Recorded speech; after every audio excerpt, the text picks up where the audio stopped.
আমি চলে যাব রিশাদের শেয়ার করা ঘটনায়। বছর দশক আগের কথা। তখন রিশাদ একটা এনজিওর হয়ে চাকরি করতেন বাংলাদেশের সুন্দরবন সংলগ্ন যে কোনো একটি গ্রামে। গ্রামটার নাম তিনি শেয়ার করবেন না সঙ্গত কারণেই। তো সেখানে তিনি চাকরি করতেন এবং তার কাছে একটা ডিফারেন্ট এনভায়রনমেন্ট মনে হতো, কারণ তিনি শহরেই পড়াশোনা করেছিলেন, যশোরেই তিনি পড়াশোনা করেছেন, সেখানে বড় হয়েছেন। তো হঠাৎ করে তাকে চলে যেতে হয়েছে একেবারেই বন সংলগ্ন একটা জায়গায়, যেখানে সন্ধ্যার পর পরিবেশটা একেবারে অন্যরকম হয়ে যায়। তো মানিয়ে নিতে একটু কষ্ট হচ্ছিল রিশাদের, এবং তিনি একটু অন্যরকমই লাগছিল তাকে। তিনি থাকতেন যে জায়গাটা, তার বাসাটা যেখানে তিনি নিয়েছিলেন, সেখান থেকে তার অফিস মোটামুটি বেশ দূর। তাকে বাইসাইকেল চালিয়ে যেতে হতো এবং বাইসাইকেল চালিয়ে আসতে হতো ওখান থেকে। এছাড়াও তিনি আড্ডা দিতেন, কিছু পরিচিত মানুষ হয়ে গিয়েছিল, কলিগ, বন্ধু বান্ধব, এদের সাথে ওখানেই বন্ধু হয়েছিল নতুন কিছু, এবং তার সাথে কাজে সহযোগিতা করতে এরকম মানুষও ছিল যাদের সাথে তার ভালো সম্পর্ক। তো তাদের সাথে দেখা যেত অফিস শেষে, তিনি যেহেতু ব্যাচেলার, তার আসলে কিছু করার নাই, তিনি ওখানে বন্ধুদের সাথে আড্ডা দিয়ে তিনি বাড়ি ফিরতেন। তো এরকম একদিন, এবং সেই দিন তিনি গিয়েছিলেন একটা টিউশনি করতে। তো এই টিউশনেতেও তাকে ইনভলভ হতে হয়েছিল বাধ্য হয়েই, কারণ তিনি যেখানে আড্ডা দিতেন সেখানে এক বড় ভাই ছিলেন ব্যবসায়ী। তো তার ছেলে মেয়ে আবার দুজনে অঙ্কে বেশ খারাপ। তো তিনি জানতেন যে রিশাদ খুব মেরিটেরিয়াস একজন স্টুডেন্ট ছিলেন। তো তিনি রিশাদকে খুব রিকোয়েস্ট করেন যে আমার ছেলে মেয়েটাকে একটু ভালো করে দাও, এদের একটু অঙ্ক শেখাও, এরা ভালো পারে না।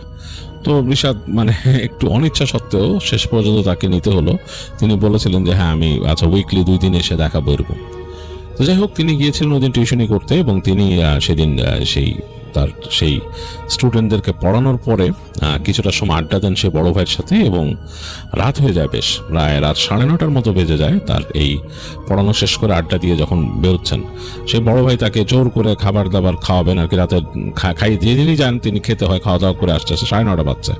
তো এরকম একটা গ্রামে, যেটা একেবারেই বনের কাছাকাছি, সেই জায়গায় কিন্তু রাত 9:30 বেশ রাত, এবং তখন শীত আসি করতেছে এরকম একটা সময়। যদিও সেই জায়গায় ঠান্ডাটা একটু অন্যরকম ভাবে পড়ে, মনে হয় যে অনেক, আমরা মনে করি যে গ্রামে ঠান্ডা, বাট ওই জায়গাটাতে ঠান্ডা এত বেশিভাবে জেকে বসে না। মাঝে মাঝে বাতাস আসে, অনেক বাতাস, ঠান্ডা বাতাস। যাই হোক, এরকম একটা রাতে তিনি বেরিয়েছেন তার সেই বড় ভাইয়ের বাসা থেকে, এবং বিদায় নিয়ে তিনি তার বাইসাইকেল নিয়ে রওনা দিয়েছেন। তো তার বাইসাইকেলের সাথে একটা ছোট্ট লাইট লাগানো ছিল, সেই লাইটটা হচ্ছে ব্যাটারি লাইট, সেটা দিয়ে চলে আর কি, রাতে যদি বাইসাইকেল চালাতে হয় দেখার জন্য। তো মোটামুটি চলছে, হালকা একটু আলো পড়েছে সামনে ল্যাম্পের, আর তিনি যাচ্ছেন। রাস্তাটা একেবারে নিশুতি রাস্তা, এই 9:30টার সময় এখানে কোনো যানবাহন নাই, এগুলো মোটামুটি 7টা-8টার মধ্যে থেমে যায়, এখানে আর চলে না। তো মোটামুটি তার বাসা এখান থেকে প্রায় 2-3 কিলোমিটার তো হবে, এরকম দূরত্ব হবেই মিনিমাম, এটা এক্স্যাক্টলি বলতে পারে নাই রিশাদ, বাট এরকম দূরত্ব হবেই। তো তিনি চালিয়ে যাচ্ছেন। তো একটা জায়গায় আসলেন তিনি, সেই জায়গাটাতে দোকানপাট আছে, দোকানপাটের পরে দোকানপাট, এই পাশে কিছু দোকানপাট আছে, আর এই পাশে গাছপালা, আর গাছপালার পাশে একটা খালের মতো আর কি। তো ওই জায়গাটা তিনি পার হয়ে গেছেন। তো এরপরের জায়গাটা তার কাছে একটু অস্বস্তি লাগে রাতের বেলা আসতে, কারণ তিনি শোনেন যে এখানে গ্রামে নাকি হঠাৎ এই বন থেকে বাঘও চলে আসে, শিকার, বাঘের নাকি এরকম শিকার ঠিক মতো না মিললে বনের কাছাকাছি চলে আসে, এটা তিনি প্রায় শোনেন। এবং এখানে ওয়াইল্ড লাইফ কর্মকর্তারাও আছে যারা এই ব্যাপারটা নিয়ে মাঝে মাঝে হাজির হয়, কারণ অনেক সময় শোনা যায় যে এখানে বাঘ চলে আসছে, এসে বনের আশেপাশে ঘোরাঘুরি করতেছে, বা গ্রামবাসীর গরু ছাগল কিছু নিয়ে গেছে, এরকম শোনা যায় প্রায়। তো এই খবর শোনা যায়। তো তিনি রাতের বেলা যখন আসতেছেন, তার কাছে একটু আনকমফোর্টেবল লাগে এই কারণে, ওই দোকানপাট পার হয়ে যাওয়ার পরে দোকানগুলো যদিও বন্ধ হয়ে গেছে, কিন্তু তিনি জানেন যে ভেতরে মানুষ আছে, মনের সান্ত্বনা আর কি। কিন্তু এখন যে জায়গাতে তিনি যাচ্ছেন সেই জায়গায় আর এখানে কোনো দোকানপাট নাই, হাতের বাঁ দিকে একটা ক্ষেতের মতো, এবং তারপরে দূরে গেলে দেখা যাচ্ছে যে আবার জঙ্গল আর কি, সেই জায়গায় গাছপালা এরকম, বিশাল অবস্থা। ডান দিকেও কিন্তু ওই খালের ওই পাশ থেকে আবার সেই বনের মতো, মাঝখান দিয়ে রাস্তাটা চলে গেছে, লম্বা রাস্তা। তো যাই হোক, বেশ অস্বস্তি ফিল করতেছিলেন রিশাদ, এবং তিনি সাইকেল চালা আসতেছেন। চাঁদের হালকা ম্লান আলো আছে এখানে, চাঁদ মেঘে ঢাকা পড়ে আবার বেরিয়ে আসে, এবং খাওয়া চাঁদ আর কি, পুরা চাঁদ না। তো ওনার সামনে যেই লাইটটা লাগাইছেন বাইসাইকেলের সামনে, একটা হেডল্যাম্প, সেটাতে হালকা আলো হচ্ছে। তো যাই হোক, তারপর এবং শীতের বাতাসটা মাঝে মাঝে, এই দূর থেকে বাতাস আসছে, তখন কাঁপন ধরে যাচ্ছে, হালকা একটা সোয়েটার পরা তিনি। তো সাইকেল চালা যাচ্ছেন আর চিন্তা করতেছেন যে আসলে এরকম রাত করে আসাটা ঠিক না, মানে এই রাস্তায় কখন কি সমস্যা হয় তার ঠিক নেই। আবার এই তখনকার সময় নাকি ডাকাত ছিল এখানে, তো ওই গ্রামের আশেপাশেও ডাকাত পড়তো, মাঝে মাঝে চলে আসতো, এরকম একটা অবস্থা হতো। তো রিশাদ নিজের মতো সাইকেল চালা যাচ্ছেন প্যাডেল মেরে এবং অন্য মনস্ক হয়ে গেছেন। মাঝে মাঝে তাকাচ্ছেন চাঁদের দিকে আকাশে, আবার সামনের দিকে তাকাচ্ছেন। চাঁদের আলো যখন পড়তেছে বেশ দেখা যাচ্ছে সাদাটে লাগতেছে রাস্তাটা বালি পড়ে যাওয়ার কারণে। তো মোটামুটি এগিয়ে যাচ্ছে তার সাইকেলও। হঠাৎ তার চোখ পড়লো সামনের দিকে একটা ঝোপের মতো ছিল এরকম, সেই ঝোপের মধ্যে কিছু একটা নড়াচড়া, মানে মনে হলো কি যেন একটা নড়ে উঠলো। তো একটু ভয় পেয়ে গেছে রিশাদ, চিন্তা করলো এটা কি। আবার কুকুর ছিল গ্রামে কিছু, এই কুকুরগুলোর মধ্যে কোনোটা কিনা। তো সে অনেকটা ব্রেক করে দাঁড়ায় গেল সাইকেলে, যে খেয়াল করতেছে নড়াচড়া হচ্ছে, মানে সেই ঝোপের মধ্যে নড়াচড়া হচ্ছে। তো রিশাদ ভালো মতন তাকানোর চেষ্টা করলো, কি তার হেডল্যাম্পের আলোটাকে একটু উঁচা করে দিল ওই জায়গায়, সেই ঝোপের কাছাকাছি। এই সময় সে দেখলো ঝোপের মধ্যে থেকে হঠাৎ করে হুড়মুড় করে বেরোলো একটা মানুষ। মানুষটা খালি গায়ে, তার একটা লুঙ্গি পরা, খালি গায়ে, চুলগুলা এলোমেলো, উদ্ভ্রান্তের মতো চেহারাটা কেমন, এবং তার দিকে তাকায় আছে হিংস্র একটা দৃষ্টি, কেমন একটা হিংস্র দৃষ্টি। তো ঋষাদ চিন্তা করলো তো মানুষ, কিন্তু এরকম কেন, মানে পাগলের মতো এরকম আচরণ কেন। তারপর সে মানুষটা দেখলো তার দিকে ফোঁস করে উঠলো, উঠে কেমন জানি খ্যাক খ্যাক খ্যাক খ্যাক একটা শব্দ করে দৌড় দিল তার দিকে। তো বেশ খানিকটা কাছে আসছিল লোকটা, তার দিকে দৌড়ে আসতেছে। ঋষাদ সাথে সাথে সাইকেল ছেড়ে সাইকেল থেকে নেমে গেল, মানে নিজের রিফ্লেক্সে যে ঘটনাটা কি, সাইকেলটা পড়ে গেছে, ওই মানুষটা তার উপর লাফ দিল। লাফ দেওয়ার পর ঋষাদ নিজেও হাত দিয়ে তাকে ধরে বসছে, মানে মানে মানুষটা যেহেতু লাফ দিয়েছে তার উপর, সে ধরে বসছে এবং খুব দ্রুত চিন্তা করতেছে আমাকে এই লোকটা কেন আক্রমণ করছে, এটা কি চোর ছিনতাইকারী কিছু একটা। তো সেও ধরছে, সেও বলতেছে এই কি সমস্যা কি, এই মানে চিৎকার করতেছে।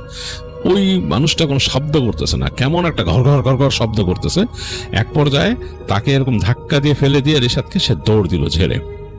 তো ঋষাদ উঠে বসে ততক্ষণে দেখলো যে দৌড়াচ্ছে লোকটা, এবং দুই পায়ে দৌড়াইতে দৌড়াইতে সে মনে হলো লাফ দিয়ে তার সামনে দুই হাতও ইউজ করা শুরু করলো, কাইন্ড অফ লাইক দুই পায়ের টো, মানে পায়ের আঙুলগুলো আর সামনে দুই হাত দিয়ে ইউজ করে, যেমন চার পাওয়ালা কোনো জন্তু দৌড়ায় যায়, কাইন্ড অফ লাইক দৌড়াতে দৌড়াতে চলে যাচ্ছে ওদিকে।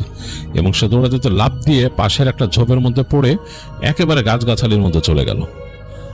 তো ঋষাদের বুক তখনও কাঁপতে থরথর করে, যে এইটা কি দেখলাম, এই মানুষটা এরকম কেন, হোয়াট ইজ দিস, সমস্যা কি। চিন্তা করতে করতে থরথর করে কাঁপতে কাঁপতে সাইকেলটা সোজা করলো। তার আর সাহস হচ্ছে না সাইকেল নিয়ে যাওয়ার। সে তাড়াতাড়ি সাইকেল চালানো শুরু করলো, সাইকেল চালায় সামনে যাওয়ার শুরু করলো। কিন্তু তার যে বিশাল একটা জায়গা সামনে যেতে হবে, সেখানে খালটা আছে, খোলা জায়গায়, বেশ একটু ভয়ের ব্যাপার স্যাপার তার কাছে মনে হচ্ছে, তার ভয় লাগতেছে। তো সে চিন্তা করলো যে কাছাকাছি পরিচিত কেউ আছে কিনা।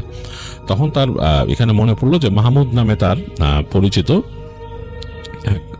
কলিগ টাইপের আছে আর কি, তাদের এনজিওর জন্য কাজ করে আর কি।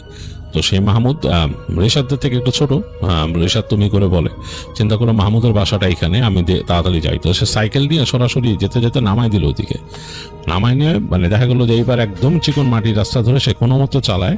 মাহমুদের বাসায় যাবার আগেও বিশাল গাছপালা আছে, তো ঋষাদের বুক ধুক ধুক করতেছিল সেখানে যাওয়ার আগে। সে ঢুকে গেল, ঢুকে দেখলো যে মাহমুদের বাসা দেখা যাচ্ছে, এবং সেই মাহমুদের জানালায় আলো আছে। ঋষাদ তাড়াতাড়ি সেই সাইকেল চালায় চলে গেল, উঠানের মধ্যে নেমে দৌড় দিল সাইকেলটা নিয়ে মাহমুদের গেটের সামনে যে জোরে জোরে টাকা শুরু করলো, মাহমুদ মাহমুদ মাহমুদ দরজাটা খুলো, এরকম বলতেছে। তো মাহমুদ নিজে ওখানে ওই জায়গাটা একলাই থাকতো। মাহমুদের আত্মীয় স্বজন ছিল এই পাশে, মাহমুদ নিজে ওই ঘরে একলাই থাকতো। তো মাহমুদ মনে হলো যে খুব সন্দেহজনক গলায় বললো, কে কে। সে ভাবতে পারতেছে না এত রাতে ঋষাদ আসছে তার কাছে। তো ঋষাদ বলতেছে, আমি ঋষাদ ভাই, দরজা খুলো দরজা খুলো। তো অনেকক্ষণ পরে দেখলো যে দরজাটা খুলছে মাহমুদ, এবং তাকায় আছে ভেতরে। তার ঘরে একটা আলো জ্বলতেছে, ওই তারা ওইখানে ইউজ করে হচ্ছে সোলার প্যানেলের জন্য এনার্জি বাল্ব খুব কম পাওয়ারের, মানে আলোটা কম হয়। তো তাকায় আছে কি ব্যাপার। তো বলতেছে যে আমি ভিতরে ঢুকো আমারে। তো বললো আচ্ছা। সাইকেলটা সহ ভিতরে ঢুকলো ঋষাদ, তাড়াতাড়ি ঢুকে দরজাটা লাগাই দিল মাহমুদ, এবং বললো, কি ঋষাদ ভাই, কি ঘটনা, আপনি এত রাতে কোত্থেকে আসছেন। বলে, আরে বিশাল বিপদ, বিশাল সমস্যা। বলে, কি বলে, এরকম রাস্তা দিয়ে আসতেছি, এরকম একটা ঘটনা, কে এরকম করলো। তো মাহমুদ শুনে একটু অবাক হয়ে গেল যে এরকম কি আপনার উপরে। বলে, কিরকম, মানে দেখতে কেমন, সেটা মানুষটা কেমন ছিল। তো সে বর্ণনা দিতেছে ঋষাদ। বলে যে হ্যাঁ, চুল কোঁকড়া উঠলা। তখন মাহমুদ বলছে, বুঝতে পারছি ঘটনা কি। বলে কি? বলে এটা জয়নাল পাগলা। জয়নাল পাগলা এরকম এইরকম বেরিয়েছে। ও তো আক্রমণ করার কথা না, আপনার আক্রমণ কেন করলো? ও কি কোনো কারণে আপনাকে ভয় পাইছিল? তো বললো যে ভয় পেয়েছিল মানে? এটা কি বলো তুমি? এরকম পাগল মানুষ মানে রাস্তার মধ্যে থাকে এখানে? আমি তো কোনদিন শুনি নাই। বলে আছে আছে, জয়নাল পাগলার ঘটনা আছে। আপনার হয়তো আপনার সামনে পড়ছে, আপনাকে আক্রমণ করার কথা কিন্তু না। ও মানে আক্রমণ করে না, কিন্তু অন্যরকম আচরণ করে সে, এবং অনেক ব্যাপার আছে। বলে এই জয়নাল পাগলার কিন্তু ঘটনা হলো যে যখন গ্রামের আশেপাশে বাঘ চলে আসে, বিশেষ একটা বাঘ আছে এখানে, এই বাঘটা আসলে জয়নাল এরকম পাগল হয়ে যায়। সে এখান থেকে বের হয়ে যায়। বের হয়ে যেয়ে সে তাকে মানুষ দেখছে আর কি, এটা মানুষ দেখছে যারা, তারা বলছে জয়নালকে দেখছে রাতের বেলা যাচ্ছে, সেই গ্রামবাসী যাচ্ছে, যেতে যেতে যে এক জায়গায় যেয়ে দেখে যে কেমন গড়গড় শব্দ হচ্ছে। তো সে তো ভয় পেয়ে গেছে, বাঘ গ্রামের মানুষ তেমনি ভয় পায়। আর বাঘ আসে গ্রামের আশেপাশে তখন তার খাবারের সংকট পড়ে, গড়গড় করতেছে। সে ভয়ের চোটে একদম কেঁপে উঠছে। তাকায় দেখে দূরে যে ওই বাঘ বসে আছে, এরকম করে বসে আছে, দুই হাত সামনে রেখে এরকম, এবং জয়নাল তার সামনে বসে। দুইজনেই সে বাঘের দিকে তাকায় আছে, বাঘ তার দিকে তাকায় আছে। ভয়ঙ্কর অবস্থা। সে গ্রামবাসী দূর থেকে দেখে ভয়ে তার আত্মা শেষ, সে ঝেড়ে দৌড়ায় ওখান থেকে পলাইছে, এবং তার মানে জানে পানি আসছে সে যখন আসতে পারছে মানুষের সামনে, এবং এসব বলছে এই ঘটনা। জয়নাল পাগলার ঘটনা অন্যরকম। তো তখন রিশাদ জিজ্ঞেস করতেছে, কি বলো তুমি এগুলো এলোমেলো? মানুষ কেন বাঘের সামনে বসে থাকবে? আর মানুষ আসার পরে এই লোক কেন পাগল ওখানে যাবে? কেমন ঘটনা এগুলো? বলে আছে ভাই, ঘটনা আছে, ঘটনা শুনলে পরে আপনি বুঝবেন। তো তখন রিশাদ বলছে, কি ঘটনা বলো? ওকে বসেন তাহলে, আপনি আজকে আর বের হবেন না, যেহেতু আপনি রাস্তায় দেখছেন আশেপাশে হয়তো ওই বাঘ থাকতে পারে আজকে, তো আপনি আর বের হবেন না, আজকে থাকেন আমার এখানে, থেকে যান রাতে, আপনার তো সমস্যা নেই, আপনি তো সিঙ্গেল মানুষ, আপনার কি সমস্যা? তো তখন রিশাদ বললো আচ্ছা ঠিক আছে। তারও সাহস হইতেছে না, এবং সে যে ঘটনা এখন শুনলো যে এরকম বাঘের সাথে ওই লোক বসে থাকে, মানে কি অবস্থা এটা। তো সে চুপচাপ বসলো। তো দেখা গেল যে খুব সন্তর্পণে, খুব সাবধানে সেই মাহমুদ দরজা খুলে তাকাইলো তার উঠানে, এবং তার এখান থেকে একটা হারিকেন ছিল, সেটা জ্বালাইলো। বের হয়ে সে বললো গেটটা ভেজাই দেন। গেটটা ভেজাই দিয়ে সে চলে গেল। তো একা একা বসে আছে রিশাদ, আকাশ পাতাল ভাবতেছে। চারিপাশে স্ট্রং ঝিঝির ডাক, খুব কড়াভাবে ঝিঝি পোকা ডাকতেছে, অন্যরকম একটা পরিবেশ। এবং সে যে ঘটনাটা শুনলোই মাত্র, যে একজন মানুষ রাতের বেলা বাঘের সাথে মুখোমুখি বসে আছে, এটা কি একটা ব্যাপার। এবং সে বাঘ তাকে কিছু করতেছে না, গড়গড় শব্দ করতেছে, মানে উদ্ভট একটা ব্যাপার। শুনে সে মানে এটা মিলাইতে পারতেছে না, এবং তার কাছে ভয় লাগা শুরু করছে। রিশাদ মনে মনে চিন্তা করতেছে যে আমি যত দ্রুত পারি এই জায়গার থেকে কাজ ছেড়ে চলে যাব, আমার এইগুলো আর নেওয়ার মতো অবস্থা নেই। যদিও সে বেশ একটা রহস্যপ্রিয় মানুষ, সে কিন্তু ভৌতিক গল্প টল্প এগুলো ভালোবাসে, এবং সে শুনছে যে এলাকা অনেক ভৌতিক ঘটনা আছে, এরকম অনেক কিছু শুনছে। তো খানিকক্ষণ পরে দেখলো যে আসছে, মাহমুদ আসছে, এবং সে চায়ের ব্যবস্থা, চা নিয়ে আসছে সাথে করে, এনে বললো যে আসে বসেন, আমি চা বানাইছি, মানে ফ্লাস্কে করে নিয়ে আসছি, একবারে দুজনে চা খাবো রাতে, বসেন। তো বসলো, বসে সেই চা ঢাললো, চা ঢেলে চা দিল, এবং সাথে তার খাটের নিচ থেকে এই মুড়ির মোয়া ছিল, মোয়া বের করলো, যে খেয়ে বলে যে এবার শুনেন ঘটনা কি। বলে এই ঘটনা হলো জয়নাল পাগলা। এই জয়নাল ছিল হচ্ছে যে একটা নর্মাল সিজনাল কাজ করে খাওয়া মানুষের পরিবারের ছেলে, মানে তারা সময় সময় এই কৃষি কাজ করতো, সময় সময় জেলের কাজ করতো, মাছ ধরতে যেত, এবং জয়নালের বাবা, এবং সে মৌয়ালদের সাথেও যেত, মৌমাছি যখন এই মধু সংগ্রহের সিজন ছিল, মৌয়ালদের সাথেও যেত সে। তো এরকম একবার তার বাবা এই কাজ করতে করতে বৃদ্ধ হয়ে গেল, এবং সে মানে আস্তে ধীরে তার অসুখ হয়েছিল, সে মারা যায়। মারা যাওয়ার পর আসলে জয়নালদের পরিবারে কাজ করার মতো কেউ নাই। জয়নাল তখন বড় হয়েছে, সে যুবক কেবল, মানে তার বয়স 17-18 আর কি, এরকম অবস্থা। তো সে এখন কাজ করার অবস্থা কি, জয়নালের মায়ের তো হলো অনেক কষ্ট। তিনি যেভাবে করে জয়নালের চাচা টাচারা খুব একটা সাহায্য মানে করতো না আর কি, তারাও এত অর্থ সম্পদশালী না, কারণ তারাও এইভাবেই জীবন চালাইতো। তো জয়নালের চাচা বললো জয়নালকে যে সামনের যে এই সামনে সিজন আসতেছে, এই মধুর সিজন, তো মৌয়ালদের সাথে যেতে হবে, তাকে যে শিখতে হবে মধু সংগ্রহের কাজ। তো জয়নালের মা বলে ঠিক আছে। জয়নালও বেশ আগ্রহ দেখায়, সেও যাবে। তো দেখা গেল যে এই সময় আসলো, এবং সেই সময় তারা গ্রামবাসী যারা এই মৌয়াল যারা, তারা গেল, তাকেও নিয়ে গেল। এবং প্রথম হচ্ছে তার ট্রেনিং পিরিয়ড, সে দেখবে, শিখবে। প্রথম তো আসলে তার কাছে এটা সম্ভব না কাজ করা, সে গিয়ে দেখবে, শিখবে, এবং তারপরে সে যখন নাকি এটাতে ট্রেন হবে তারপর থেকে সে প্রফেশনালি যাওয়া শুরু করবে আর কি কাজ করতে। তো সে গেল নৌকা নিয়ে, তাদের গ্রাম থেকে বেরিয়েছে একটা টিম যাদের সাথে সে যাবে, সবকিছু তৈরি, এবং তাদের সাথে আছে জয়নাল। জয়নালের বেশ ভালোই লাগতেছে, নতুন একটা মানে মানে সে এর আগে তার বাবাকে দেখছে যে যাইতো আসতো, এবং তার বাবা বলছে যে অনেক মৌমাছির কামড় খাওয়া লাগছে তার জীবনে, এরকম বাঘের ভয় থাকে ইত্যাদি ইত্যাদি। তো যাই হোক, খুব আগ্রহ নিয়ে যাচ্ছে তারা নৌকায়। তো খালের মধ্যে ঢুকতে হয় এবং তারা জানে যে কোন অঞ্চলে মৌচাকগুলা কিভাবে ধরে, কোন সিজনে কোন জায়গায় কোন ধরনের মানে হয়, মানে মধুগুলা পাওয়া যায়, কোন কোন ফুলের মধু কোথায় পাওয়া যায়, এরকম। এরকম একটা ক্যানালের মধ্যে সেই টিম ঢুকছে আর কি। তো ঢোকার পরে গিয়ে যেখানে তারা নামলো এবং দোয়া দুরুদ পড়ে এবং তারা আল্লাহর নাম নিয়ে ঢুকে গেল জঙ্গলের ভেতরে, এবং নৌকা রেখে পাড়ে ঢুকে গেল। যাওয়ার পরে তাদের সাথে জয়নাল আছে, এবং জয়নাল মাঝামাঝি তাদের সবার মধ্যে মাঝামাঝিতে রাখছে তাকে, যেহেতু সে নতুন, সে তো জানে না। পিছনে নাকি যে থাকে তার একটু ভয় থাকে, আর যে সামনে থাকে তারও কিছুটা ভয় থাকে, কারণ বাঘ নাকি এরকম মার্ক করে আর কি, হয় একজনকে মার্ক করে, যাকেই মার্ক করে তাকেই নাকি নিয়ে যায়, বাঘ এরকম করে আর কি। তো তারা ঢুকতেছে, মাথার মধ্যে সবারই ওই যে গামছা টামছা একদম পেঁচানো, শরীরের মধ্যে হাতে পেঁচাইছে, মুখে পেঁচাইছে মৌমাছির কামড় থেকে বাঁচার জন্য। তাদের কাজ হচ্ছে তারা ধোঁয়া ক্রিয়েট করবে, এবং ধোঁয়া ক্রিয়েট করলেই সেখানে যখন মৌমাছি উড়ে যাবে তখন তারা ওই যে চাক কেটে মধু নিবে আর কি, এরকম। তো তারা গেছে খুঁজে খুঁজে এই চাকের জায়গায় পাইছে আর কি একটা জায়গায়। তো জয়নাল কিন্তু আসলে আপস অ্যান্ড অ্যাবাউট কিছু তেমন বুঝতেছে না, সে জাস্ট ভাইবটা বোঝার চেষ্টা করতেছে এবং বেশ মজা পাইতেছে আর কি। সে কিন্তু যে একটু রাস্তা দেখবে যে কিভাবে আসছে এগুলার দিকে তার মাথা কামানে, সে তাদের মানুষদেরকে ফলো করে গেছে। তো যাওয়ার পরে তো তারা এক সময় যখন ধোঁয়া দিল, এখানে ধোঁয়া দেওয়ার পরে অনেক ধোঁয়া হয়ে গেল, এবং সেই ধোঁয়াতে সেই মৌমাছি একদম ছুটে বেরোলো, এবং প্রচুর মৌমাছি, মানে অন্যরকম অবস্থা। সবাই দেখা গেল একদম মাথাটা দিয়ে করে। এই সময় নাকি যখন ধোঁয়াতে মৌমাছি ছুটে গেছে চারিপাশে, এই সময় কাছাকাছি খুব কাছ থেকে বাঘের গর্জন শোনা গেছে। বাঘের গর্জন শোনার সাথে সাথেই সব ভয়ে মানে এলোমেলো হয়ে গেছে, এবং মনে হলো খুবই কাছে, অ্যাজ ইফ লাইক ওই যেখানে তারা ধোঁয়াটা করছে তার পাশেই বাঘ।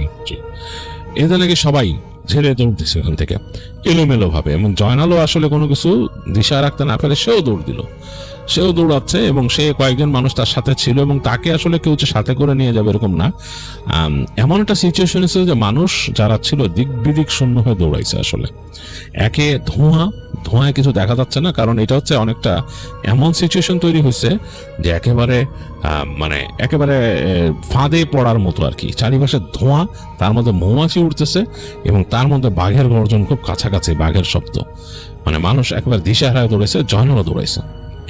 এবং মানে সে বুঝতেও পারতেছে না, মুখের মধ্যে তার এরকম গামছা পেঁচানো, কোনো মতো দেখতেছে। এবং মৌমাছি নাকি একবার ভালো মতো যদি কাউকে ধরে ফেলে তার অবস্থা খারাপ, এমনও আছে যে পানিতে লাফ দিয়ে পড়লে পানির নিচে যেয়ে নাকি কামড়ায়, এরকম অবস্থা আছে। আবার পানিতেও তো ভয়ও আছে, পানিতে কিন্তু কুমিরও আছে।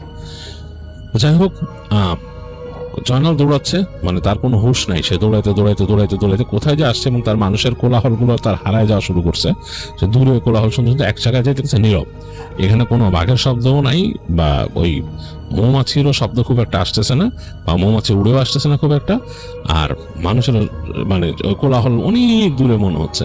তো সে ভয়, এতটা ভয় পাইছিল জয়নাল একটা গাছের কাছে, সে গাছের পিছনে চুপচাপ বসে আছে, মানে একদম বড় একটা গাছ, এবং এটা সম্ভবত কেওড়া গাছ ছিল। কেওড়া গাছ, বেশি চওড়া না গাছটা, মোটামুটি চওড়া, বাট বেশ লম্বা গাছটা। এটার পিছনে সে চুপচাপ বসে আছে, বসে থরথর করে কাঁপতেছে সে। তো অনেকক্ষণ পার হয়েছে, কতক্ষণ, এবং সে আসলে অনেকটা নিজের ব্যালেন্স লুজ করে ফেলছিল জয়নাল। সে আসলে তার মানে ঠিক মতো হুঁশই ছিল না। অনেকক্ষণ সে ব্যালেন্স লুজ করে ফেলছিল, নিজে ধাতস্থ হইতে হইতে তার অনেকক্ষণ সময় গেছে। এক সময় দেখে একদম নীরব, শুধু জঙ্গলের শব্দ, আর কিছু না, আর কোনো শব্দ পাচ্ছে না। তো জয়নাল তখন উঠে দাঁড়ায় চিন্তা করতেছে যে সবাই কোন দিকে ছিল। তখন সে বুঝতে, হায় রে, আমি তো দিশাহারা ফেলাইছি, কোন দিক থেকে এখানে আসছি। তো সে একদম মানে উদ্ভট ভাবে চিন্তা ভাবনা করে সে হাঁটা শুরু করলো একদিকে। হেঁটে হেঁটে যাচ্ছে, পথও সেরকম না, পথ মানে তৈরি করার মতো না। ওই সময় তো যারা গেছিল তাদের সাথে মাসেটিও ছিল, মাসেটি দিয়ে কেটে কেটে, মানে এরকম ভোজালির মতো যেটা, এবং কোমরে এবং তার এই যে গায়ে যে জামা পরা মোটাই। তো সে হেঁটে হেঁটে যাচ্ছে এবং সে কোনো কিছুর কোনো সাড়া শব্দ নাই, শুধু বনের সাড়া শব্দ ছাড়া কিচ্ছু না। সে চিন্তা করলো খালটা কোথায়, খালটা ধরে গেলেও চিন্তা করবে যে খালটা কোথায় এরকম। তো খালের একটা আন্দাজ করে সে হাঁটা ধরলো যে খাল এখানে হইতে পারে, খালের পানির এখানেই হইতে পারে এরকম একটাই। তো সে এরকম চিন্তা করতে করতে হেঁটে হেঁটে হেঁটে হেঁটে হেঁটে এক জায়গায় আসছে, এসে দেখে যে খাল আছে এখানে, কিন্তু কোনো নৌকা নেই খালের এখানে। পুরা মানে খালের পাশে একটা খালটা, এবং সে বুঝতে পারলো যে এই খালে এখন ভাটা লাগছে। মানে সে যখন সেখানে দাঁড়িয়েছে খালে ভাটা লাগছে না, পানি এখানে ছিল, এখানে বোঝা যাচ্ছে পানি সরে গেছে এখন। হ্যাঁ, মানে এটা জোয়ার আসলে হয়তো আবার ভাসবে এরকম। তো চিন্তা করলো যে এই ভাটার সময়তে এইসব খালে কখনো নৌকা থাকে না, থাকলেও ওগুলো সরে গেছে এখান থেকে। তো সে চিন্তা করছে খালের পাড় ধরে হাঁটবে, যদি কোনো নৌকা পেয়ে যায় বা তাদের নৌকাটারই যদি সে পায়। তো সে হাঁটা ধরে হাঁটতে হাঁটতে হাঁটতে সে যে আসলে কি কোথায় যাচ্ছে সে কিন্তু জানে না, সে খালের পাড় ধরে হাঁটতেছে এবং তার মনে হয় যে সে আরো গহীনে যাচ্ছে, কারণ গোলপাতা একদম ঘন হয়ে জন্মাইছে খালের পাড়ে। এখানে ওই সে যেখানে বেরিয়েছিল ওখানে তাও কয়েকটা পায়ের ছাপ দেখছিল মানুষের, এখানে পায়ের ছাপ কিছু নাই। সে দেখতেছে হাঁটতে হাঁটতে যাচ্ছে এবং একদম যেহেতু ভাটা লাগছে জায়গাটা শুকায় গেছে অনেকটাই। তো এক জায়গায় সে দেখলো যে একটা সল্ট ওয়াটার ক্রোকোডাইল, মানে একটা বড় কুমির মানে পড়ে আছে খালের পাশে, এবং মানে গাটার মধ্যে কাদা টাদা মাখামাখি। তো আরো ভয় লাগলো, আসলে সে আরো সরে গেল, এই পাশ থেকে সরে আরেকটু এই পাশে চলে আসছে। ভয় জয়নাল চিন্তা করছে ঘটনা কি, মানে আমি কি বিপদে পড়লাম অনেক। সে একবারে সরে আসছে ভিতর দিকে, যাতে কুমির তার ধারে কাছে, মানে কুমির যাতে না বুঝে এরকম একটা অবস্থায় সরে এসে সে হাঁটা ধরলো। আবার হাঁটতে হাঁটতে সে একেবারে ভিতর দিকে সরে, এবার সে এতটা ভয় পেয়েছে পানির পাড়ি দিয়ে যাচ্ছে না সে আর। এর মাঝে কিন্তু মানে আলো পড়ে যাচ্ছে, আলো পড়ে পড়ে একদম মানে আলো কমে গেছে, যেহেতু সেই যে জায়গাটা এখন আসছে এই জায়গাতে কেওড়া গাছ অনেক বেশি। হ্যাঁ, কেওড়া গাছ বেশি হওয়াতে এখানে দেখা যাচ্ছে উঁচু গাছগুলো অপেক্ষাকৃত উঁচু অন্যান্য গাছের থেকে। তো দেখা যাচ্ছে এখানে আলোটা কম ঢুকতেছে এবং শ্বাসমূল তো এদিকে কমে গেছে কিছুটা, কারণ শ্বাসমূলটা পানির পাশে বেশি ছিল। তো হাঁটতে হাঁটতে সে একটা জায়গায় আসলো, এসে দেখতেছে এখানে কিছু নাই, সামনে কিছু শ্বাসমূল, এখানে গাছ কতগুলা। আর এর মাঝে সে হঠাৎ করে মনে হলো সে গুরু গম্ভীর একটা শব্দ শুনলো, সম্ভবত বাঘের শব্দ। তো সে একেবারে কান খাড়া করলো, যেহেতু তারা ওই এলাকার মানুষ, তারা বাঘের শব্দ চেনে। একটু পরে আবার বুঝলো যেটা বাঘের শব্দ, একটা গড় গড় শব্দ গলার ভিতরে। সে বুঝলো যে খবর আছে আমার। আর এই বাঘ যদি তাকে বুঝে আসে, সেটাও জানে যে বাতাস যদি তার দিক থেকে বয়ে যায় আর কি, মানে সে যদি বাতাসের এগেনস্টে থাকে তাহলে তার গন্ধ, বাঘ যদি ওদিকে থাকে, বাঘ গন্ধ পেয়ে গেছে তার। সে তাড়াতাড়ি সে তাকাইতে থাকে সে কোন গাছে উঠবে এটা চিন্তা করতে থাকে। তাকায় দেখে কাছাকাছি একটা এরকম কেওড়া গাছ আছে, সেই কেওড়া গাছের মানে ওঠার জন্য ধরে যে উঠবে বেশ খানিকটা অনেক লম্বা উঠে গেছে, অনেক ডালপালা থাকে অনেক জায়গা। এখন সে চিন্তা উঠবে কেমনে। তো তখন তার মনে হলো সে কিন্তু মোটামুটি ভালোই নারকেল গাছ বাইতে পারতো, সুপারি গাছ বাইতে পারতো, এগুলো বাইতে পারতো সে। তো সে চিন্তা করলো এই লম্বা অংশটা কিন্তু তার হাত তো যাবে না। তো সাথে সাথে সে গামছা খুলে ফেললো, মুখের গামছা খুলে ফেলছে, মানে মুখের এখানে গামছা হয়তো এতক্ষণ তার খেয়ালই ছিল না যে গামছা খুলে ফেলছে। দেখে যে তার গামছা দিয়েও তার বেড় আসতেছে না, মোটামুটি বেশ চওড়া। তো সে তখন তার শার্টটাও খুলে খুলে তাড়াতাড়ি বেঁধে ফেলে, বেঁধে বেশ লম্বা করে দুই হাতে, মানে এই পাশে একটা মাথা বেঁধে নেয়, বেঁধে সে গাছের এই পাশ থেকে ঘুরে আর একটা হাত এই পাশে বাঁধে গামছা, এবং সে যেভাবে করে মানুষ নারকেল গাছে উঠে দড়ি বেঁধে হাতে, সেইভাবে সে ওঠার চেষ্টা করতে থাকে। এবং সে ওঠা শুরু করে এবং উঠতে উঠতে কিছুক্ষণের মধ্যে সে দেখে বাঘের শব্দ করে বাঘটা চলে আসছে তার কাছেই একদম নিচে এসে দুই পা দিয়ে একেবারে থাবা দিয়ে তাকে ধরার চেষ্টা করছে, সাউন্ড করে, পুরো ভয়ঙ্কর সাউন্ড। সেই এইটা দেখে সে ভয় তার আত্মা উড়ে গেছে। সে চিন্তা করছে যে আমি যদি এখান থেকে পড়ি আমার অবস্থা তো খুবই খারাপ, আমাকে খেয়ে ফেলবে একেবারে। এই বাঘের চেহারাও বেশ ভয়ঙ্কর লাগতেছে, আমার বিভৎস।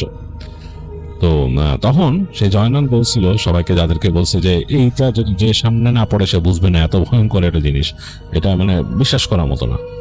জয়নাল নাকি ভয় কিছুক্ষণ ফ্রিজ হয়ে যাওয়ার পরে দেখে যে বাঘ মোটামুটি কিছু দূর উঠে যায়, মানে লাফ দিয়ে এসে বেশ খানিকটা উঠে যাচ্ছে কয়েক ফিট। সে বলছে কিরে, আমি তো জানতাম বাঘ গাছে চড়তে পারে না, বাঘ তো বেশ খানিকটা উঠে যেতেছে উপরে। সে দ্রুত আর ওঠার চেষ্টা করে, ওরকম করে উঠতে উঠতে উঠতে উঠতে এক সময় দেখে যে হ্যাঁ বাঘের সাথে তার ডিস্টেন্স কমে গেছে, বাঘ উঠতে পারে না বেশি দূর। বেশ খানিকটা উঠে বাঘ আবার পড়ে যায় নিচে, কিন্তু ভয়ঙ্কর শব্দ করতেছে নিচের থেকে বাঘ। তো সে এরকম উঠতে উঠতে সে যতদূর উঠতে পারে, তার প্রচন্ড ভয় লাগছে, কিন্তু যতদূর উঠতে পারে গাছটা মোটামুটি ছিল 50-60 ফিটের মতো উঁচা, 50-60 ফিটের মতো, মানে 5 তলার মতো উঁচা গাছ। সেই গাছের একেবারে মানে লাস্টের দিকে সে সেখানে যেখানে ঝোপ ডাল টাল পেয়েছে, একটা ডালের মধ্যে উঠে সে বসে পড়ে।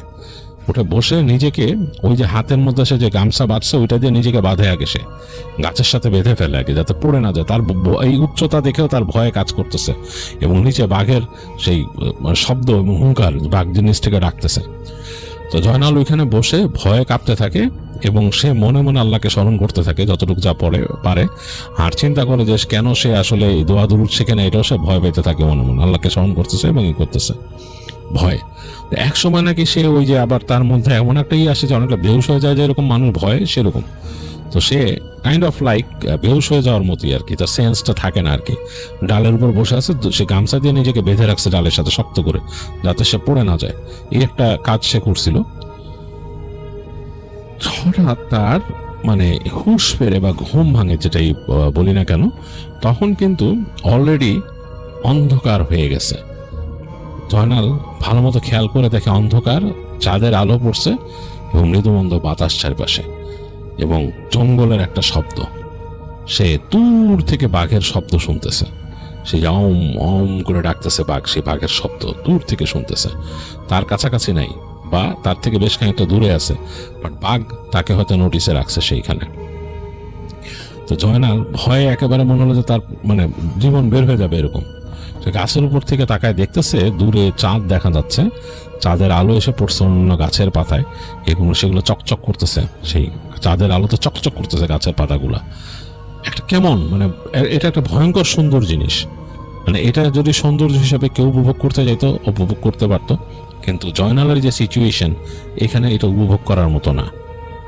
প্রচন্ড রকম ভয় পাচ্ছে সে, চিন্তা হচ্ছে এদিকে তার ক্ষুধা লাগছে, পেটে একদম ক্ষুধা মানে মানে একদম চনচন করতেছে ক্ষুধায়, মানে চনমনে ক্ষুধা পেটের ভিতরে, প্রচন্ড ক্ষুধা। এর মাঝে এই ভয়, দূরে বাঘের শব্দ, সে কি করবে? সে রিয়েলাইজ করলো যে সে জঙ্গলের মধ্যে, তার এখন এখান থেকে নামলেই হয়তো অবস্থা খারাপ। আবার এটা ভয় আছে যে সাপ খোপ আছে, গাছে সাপ থাকে, এটাও তার ভয় আছে। এই সময় তার কাছে হঠাৎ করে মনে হলো তার পাশে আর একটা গাছের ডাল আছে, সেই গাছের ডালের মধ্যে একটা শব্দ হলো। তো সে ভয় কেঁপে উঠলো। আসলে জয়নালের আসলে এখন সব হচ্ছে ভয়, সে ভয় পাচ্ছে সব কিছু, ভয় কেঁপে উঠলো। কেঁপে ওঠার পর সে তাকায় দেখতেছে পাশের যে গাছটা, সেই গাছের একটা ডালে মনে হচ্ছে একটা মানুষের মতো বসা, এরকম করে ডালের উপরে 2 পা দিয়ে এভাবে বসে আছে দূর ধরে, এবং বোঝা যাচ্ছে মাথায় এরকম গামছা দিয়ে পেঁচানো আর কি, মানে মাথা দেখা যাচ্ছে না, একটা মাথা মানুষের মতো, পুরো একটা মানুষ ওখানে বসা। জয়নাল ভয়ের চোটে বলছে, কে কে আপনি, কে কে কে? তো ওই লোকটা বলতেছে, চুপ, শব্দ না। ভয় পাইছস? তুই তো করে বলছে, ভয় পাইছস? বলে যে হ্যাঁ হ্যাঁ ভয় পাইছি। বলে আপনি কি ডাকাইত? যখন জিজ্ঞেস করতেছে এসে যে আপনি কি ডাকাইত, না আমি ডাকাইত না। তুই বাড়ির যাবি? তো জয়নাল বলছে হ্যাঁ হ্যাঁ বাসা যাবো, আয় আমার লগে আয়। নাম, আস্তে আস্তে নাম, এখানে আটকায় থাকলে আটকাই থাকবি, এখান যাইতে পারবি না। তো জয়নাল ভয়ে ভয়ে একদম থরথর করে কাঁপতে কাঁপতে নিজের যে গামছার বাঁধনটা খুলে সে ভয়ে কাঁপতেছে, সে মনে হচ্ছে গাছের ডাল থেকে পড়ে যাবে। দেখলো যে ওই লোকটা আস্তে আস্তে বেয়ে বেয়ে নেমে যাচ্ছে গাছ থেকে, এবং জয়নাল তাকে দেখে আস্তে আস্তে নিজেও নামা শুরু করলো। এখন কিন্তু দূরে যে বাঘের ডাকটা সেটা শুনতেছে না, সে আস্তে আস্তে নিজেও নামা শুরু করলো গাছ থেকে, এবং যত নিচে নামতেছে আলো কমে যাচ্ছে, কারণ আলোটা উপর থেকে দেখছিল গাছে, বেশ অন্ধকার, এবং সেই অন্ধকার চোখে শুয়ে আসতেও তার সময় লাগতেছে। সে গাছের থেকে বেয়ে বেয়ে সেই গামছা দিয়ে দিয়ে নামতেছে সে।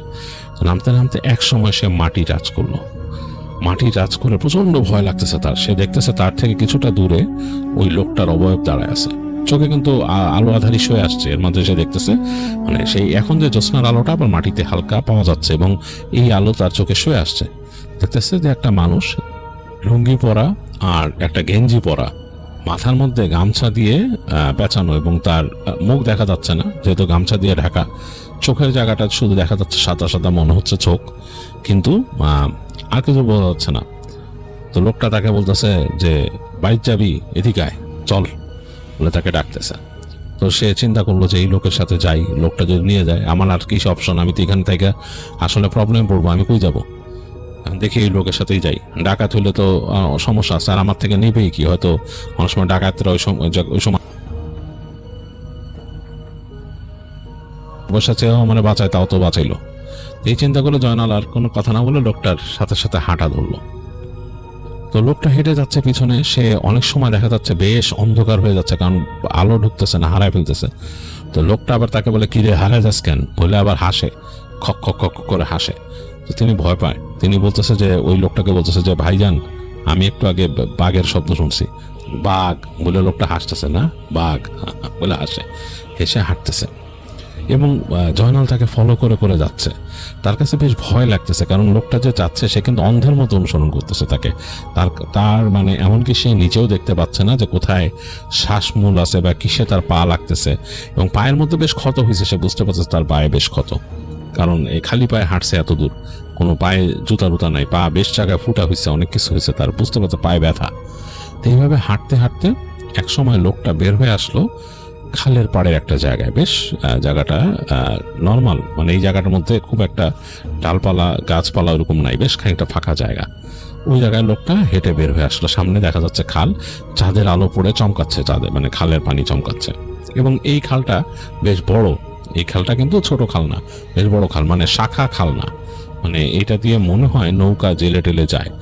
জয়নালের একটু শান্তি লাগলো, মনে হলো যে আচ্ছা এইখান দিয়ে তো হয়তো পারে কোনো জেলের নৌকা থাকতেও পারে, কারণ রাতের বেলা তিনি জানেন যে, জয়নাল জানে যে অনেকেই মাছ টাছ ধরে এখানে, রাতের বেলা মাছ ধরতে আসে, অনেক মানুষ আছে রাতে মাছ ধরে।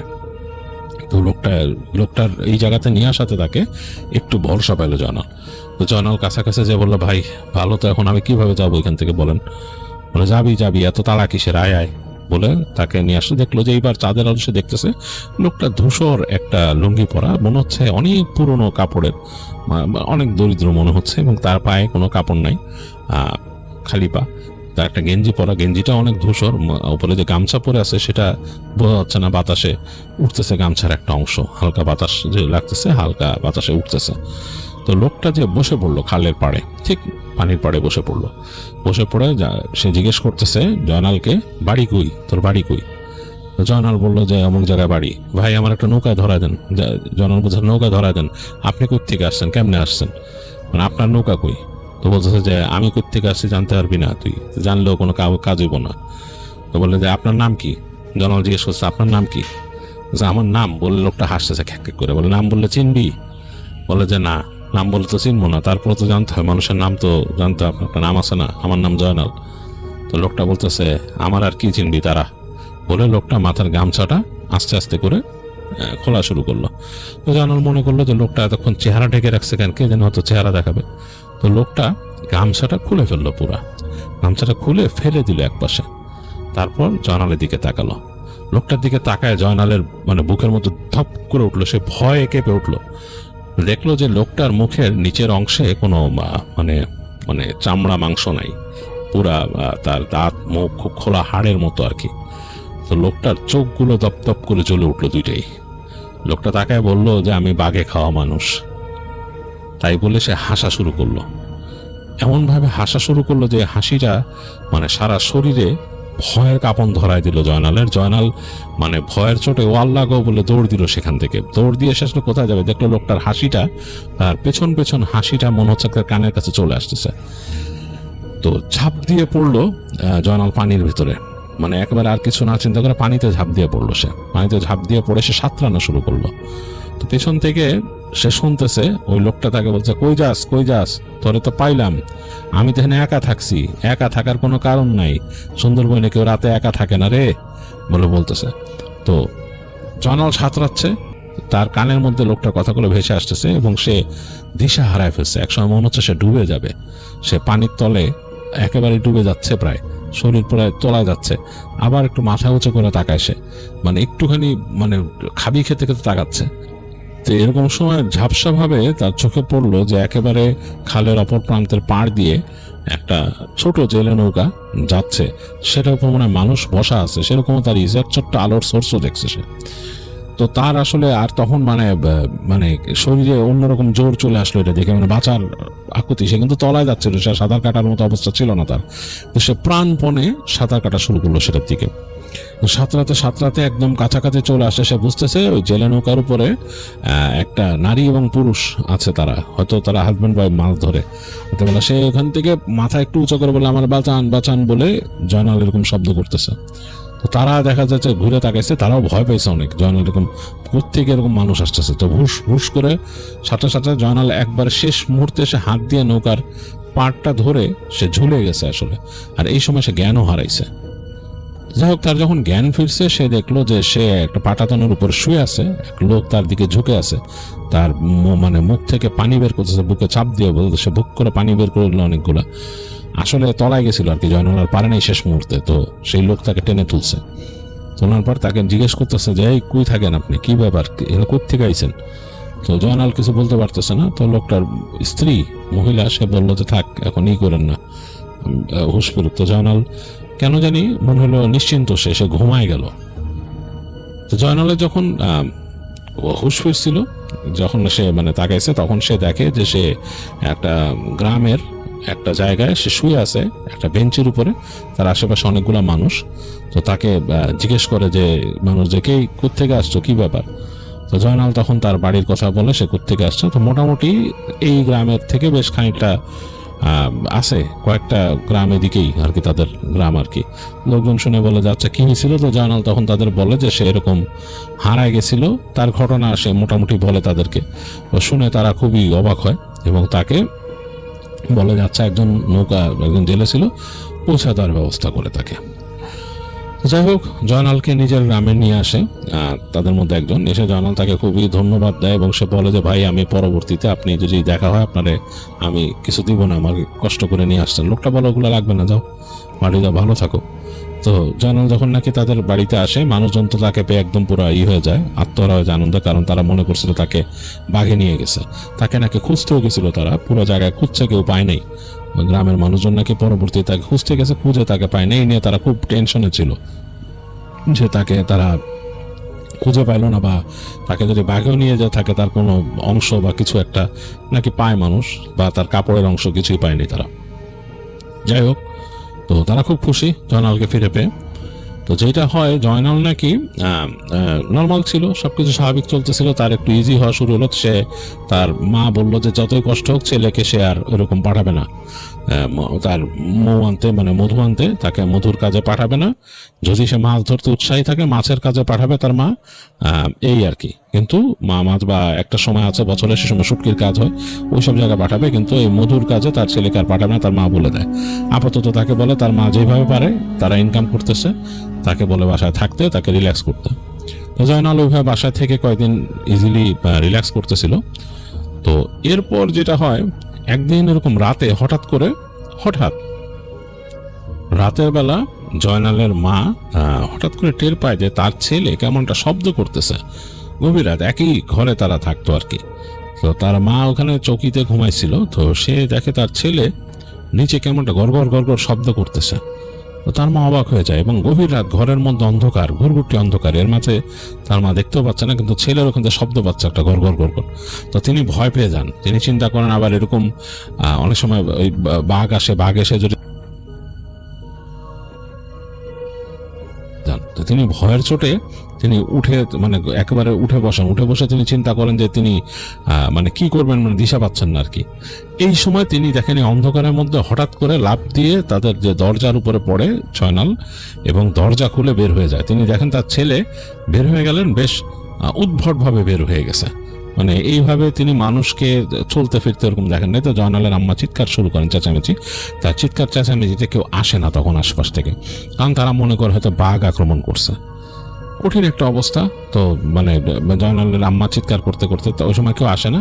তো তিনি যে জয়নালের চাচার ঘরে যে দরজা পিটানো শুরু করেন, নক করা শুরু করেন, জোরে জোরে পিটাইতেছেন আর কি, যেটাকে নক করা বলা যাবে না, পিটানো, হাত দিয়ে বাড়ি মারতেছেন বারবার। তো চাচা বের হয়ে এক সময় তার হাতে দাও, বলে কি হয়েছে, বলে যে এরকম ছেলে তো এরকম বের হয়ে গেল, কি ব্যাপার বুঝলাম না। তো তার চাচা বের হয়ে যে তিনি আরো দুজন মানুষকে তার পাশের ঘর থেকে বের করেন, কথা বলে। তারা সবাই এই লাঠি সড়কি নিয়ে বের হয়, এরকম কয়েকজন মানুষ এক হয়ে যায় এবং জয়নালকে খুঁজতে বের হয় যে কেন জয়নাল এরকম বের হলো। তো খুঁজতে খুঁজতে তারা বুঝতে পারে তাদের ঠিক ঘরের পাশে যে একটা খাল ছিল, সেই খালের উপর একটা সাঁকো আছে চিকন, সাঁকোর ওই পারে একটা জংলা জায়গা, এটা জঙ্গলের সাথে অ্যাড করা, এই ওই পারে সে যে জংলা জায়গা গাছপালা যেখানে, সেইখানে তারা মনে করে যে এখানে মনে হয় বাঘ আছে, তারা বুঝতে পারে। তো তারা খুবই ভয় পেয়ে যায়, বাট তারা চিন্তা করে যে জয়নাল যদি ওখানে যেয়ে থাকে তো সমস্যা। তো তারা অনেকগুলা মানুষ মিলে সেই জায়গায় তারা ওই জায়গায় যায়। এরকম ভাবে তারা সাধারণত যায় যদি তাদের এলাকায় কোনো বাঘ ঢুকে পড়ে, এসে যদি তাদের বিরক্ত করে গরু ছাগল নিয়ে যায়, তখন তারা এইভাবে করে ওই জায়গাটা যে এরকম বাঘকে তাড়ানোর চেষ্টা করে। তো সেইভাবেই তারা যায়, সবাই হাতে মশাল নিয়ে, বল্লম নিয়ে, দা নিয়ে, লাঠি নিয়ে ওই জায়গায় যায়। তো গিয়ে তারা বুঝতে পারে ওখানে আসলেই মানে এখানে কিছু সমস্যা আছে, গাছপালা জায়গাটাকে যখন ঘিরে ফেলে এই পাশ থেকে, তখনই বুঝে তারা সমস্যা আছে। তো ওইখানে তাদের মধ্যে একজন নাকি গ্রামবাসী, সে ছিল আগে, তার সাথে মশাল ছিল, সে নাকি দূর থেকে গিয়ে দেখতে পারছে সে মশালের আলোতে যে আসলে ওইখানে বাঘ ছিল, এবং বাঘ এরকম বসে আছে, বাঘের দিকে মুখোমুখি বসে আছে জয়নাল। দুইজনই মনে হচ্ছে একজনের দিকে তাকায় আছে কেমন করে, মানে মানে খুব মানে হিংস্র ভাবে। তো তারা যখন এরকম শব্দ করতে করতে যায় সবাই মিলে, তখন ওই বাঘ ভয় পেয়ে যায়, বাঘ এদিক ওদিক তাকায় হিংস্রভাবে গর্জন করতে করতে লাফ দিয়ে পরবর্তী একটা খাল ছিল সেটা পার হয়ে তার বনের দিকে দৌড়ায় চলে যায়। আর জয়নালও নাকি একেবারে বন্য পশুর মতোই খিস্তি করতে করতে তাদের দিকে দৌড়ায় আসে। তো জয়নালকে ধরে ফেলে, সবাই মিলে ধরে ঠেসে নিয়ে আসে, এবং জয়নাল পাগলামি করতে থাকে। জয়নালকে এনে এসে বাসার মধ্যে তারা মানে পাগলামি সহ্য করতে না পারে বেঁধে ফেলে, তারা বেঁধে ফেলে, এবং তারা বলে যে এই ছেলের তো সমস্যা আছে, ওঝা খবর দিতে হবে। তো পরদিন তারা ওঝাকে খবর দিয়ে নিয়ে আসে। ওঝাকে খবর দিয়ে যখন নিয়ে আসে, জয়নাল তখন পুরাই স্বাভাবিক। জয়নাল রাতের কথা কিছুই মনে করতে পারতেছে না, তার কিছুই মনে নেই রাতের কথা। তো ওঝা বলে যে ওর তো আসলে ভিতরে হয়েছে, এই বনের খারাপ রাক্ষস তার উপরে ভর করছে, আমার এটা ছাড়ানোর জন্য তাকে এই সাধনা করতে হবে, এই লাগবে আর কি, বিভিন্ন জিনিস চায় আর কি। তো জয়নালের আম্মা নাকি বলে আচ্ছা ঠিক আছে, জয়নাল চাচাও বলে ঠিক আছে। তো তাকে জয়নালকে নিয়ে যায়, তিনি নিয়ে ওইখানকার বনের ভিতরে নিয়ে যায়, নিয়ে যেয়ে কি তার মতো চিকিৎসা করেন, রিচুয়াল করেন, কিন্তু তারপর নিয়ে আসেন, বলেন যে ঠিক আছে, ওর আর সমস্যা হবে না। কিন্তু দেখা যায় পরবর্তী এরকম কয়েকটা রাত পরে, মানে প্রায় 10-15 দিন পর, আবার রাতের বেলা জয়নাল বের হয়ে যায়, এবং যে সে কোথায় কোথায় এরকম থাকে তাকে আর খুঁজে পায়নি, আর কেউ যায়ও নাই জয়নালের প্রতি। আর তখন আগ্রহ কমে গেছে মানুষের, মনে হচ্ছে যে ওর কিছু একটা হয়েছে, হয় সে আসর হয়েছে বা সে পাগল হয়েছে, কিছু একটা এরকম। তো কেউ আর তাকে খুঁজতে যায় না। আর মোটামুটি সবাই বুঝে যে সে হয়তো গেছে।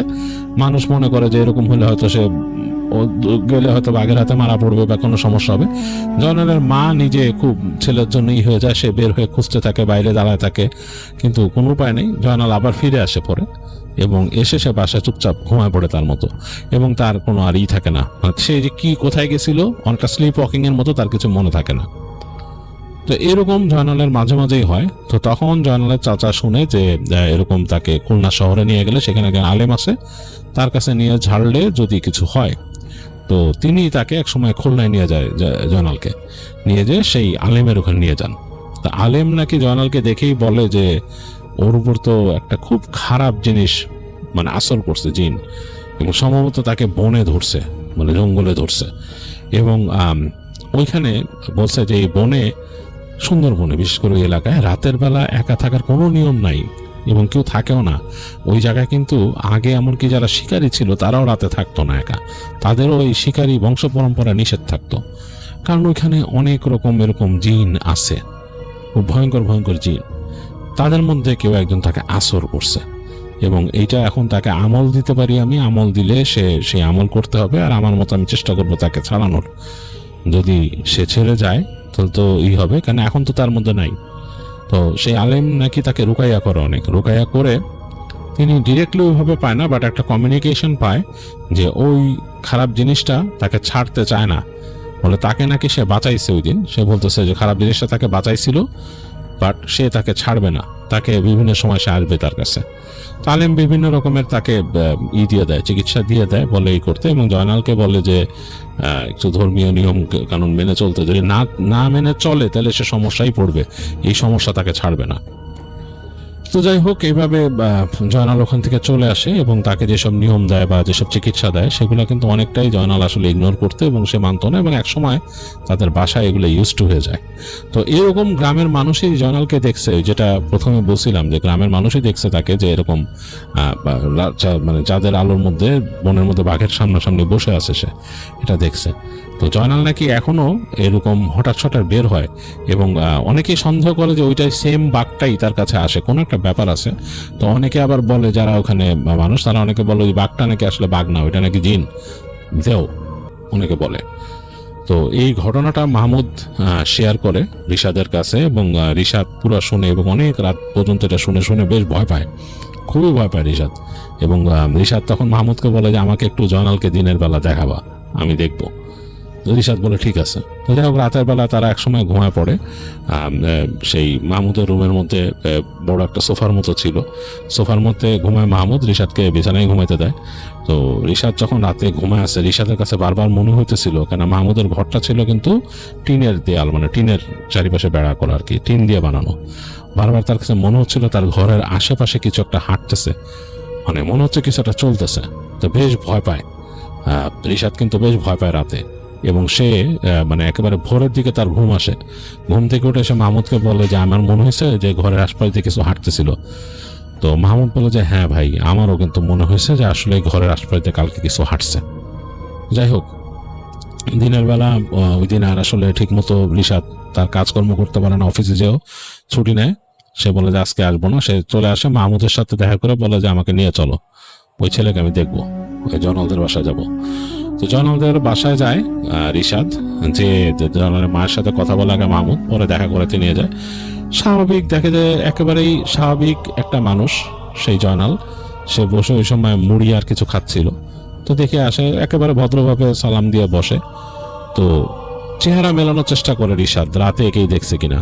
দেখে যে হ্যাঁ, অনেকটা তার কাছে মনে হয় যে এই সময়টা আসলে পরিবেশ অন্যরকম ছিল, চাঁদের আলোতে আর তার ওই সামান্য হেডল্যাম্পের আলোতে যতটুকু দেখছে, কিন্তু তখন বিভৎস টাইপের চেহারা ছিল, ভয়ঙ্কর টাইপের একটা, মানে উদ্ভ্রান্তের মতো একটা চেহারা।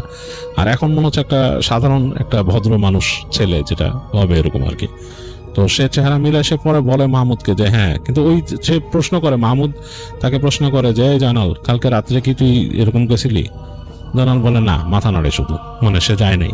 তো বলে স্বাভাবিক, সে আসলে মনে করতে পারে না, তার মনে থাকে না সে কি করছে ওই সময়টা, সে আসলে সেন্সের বাইরে যায়।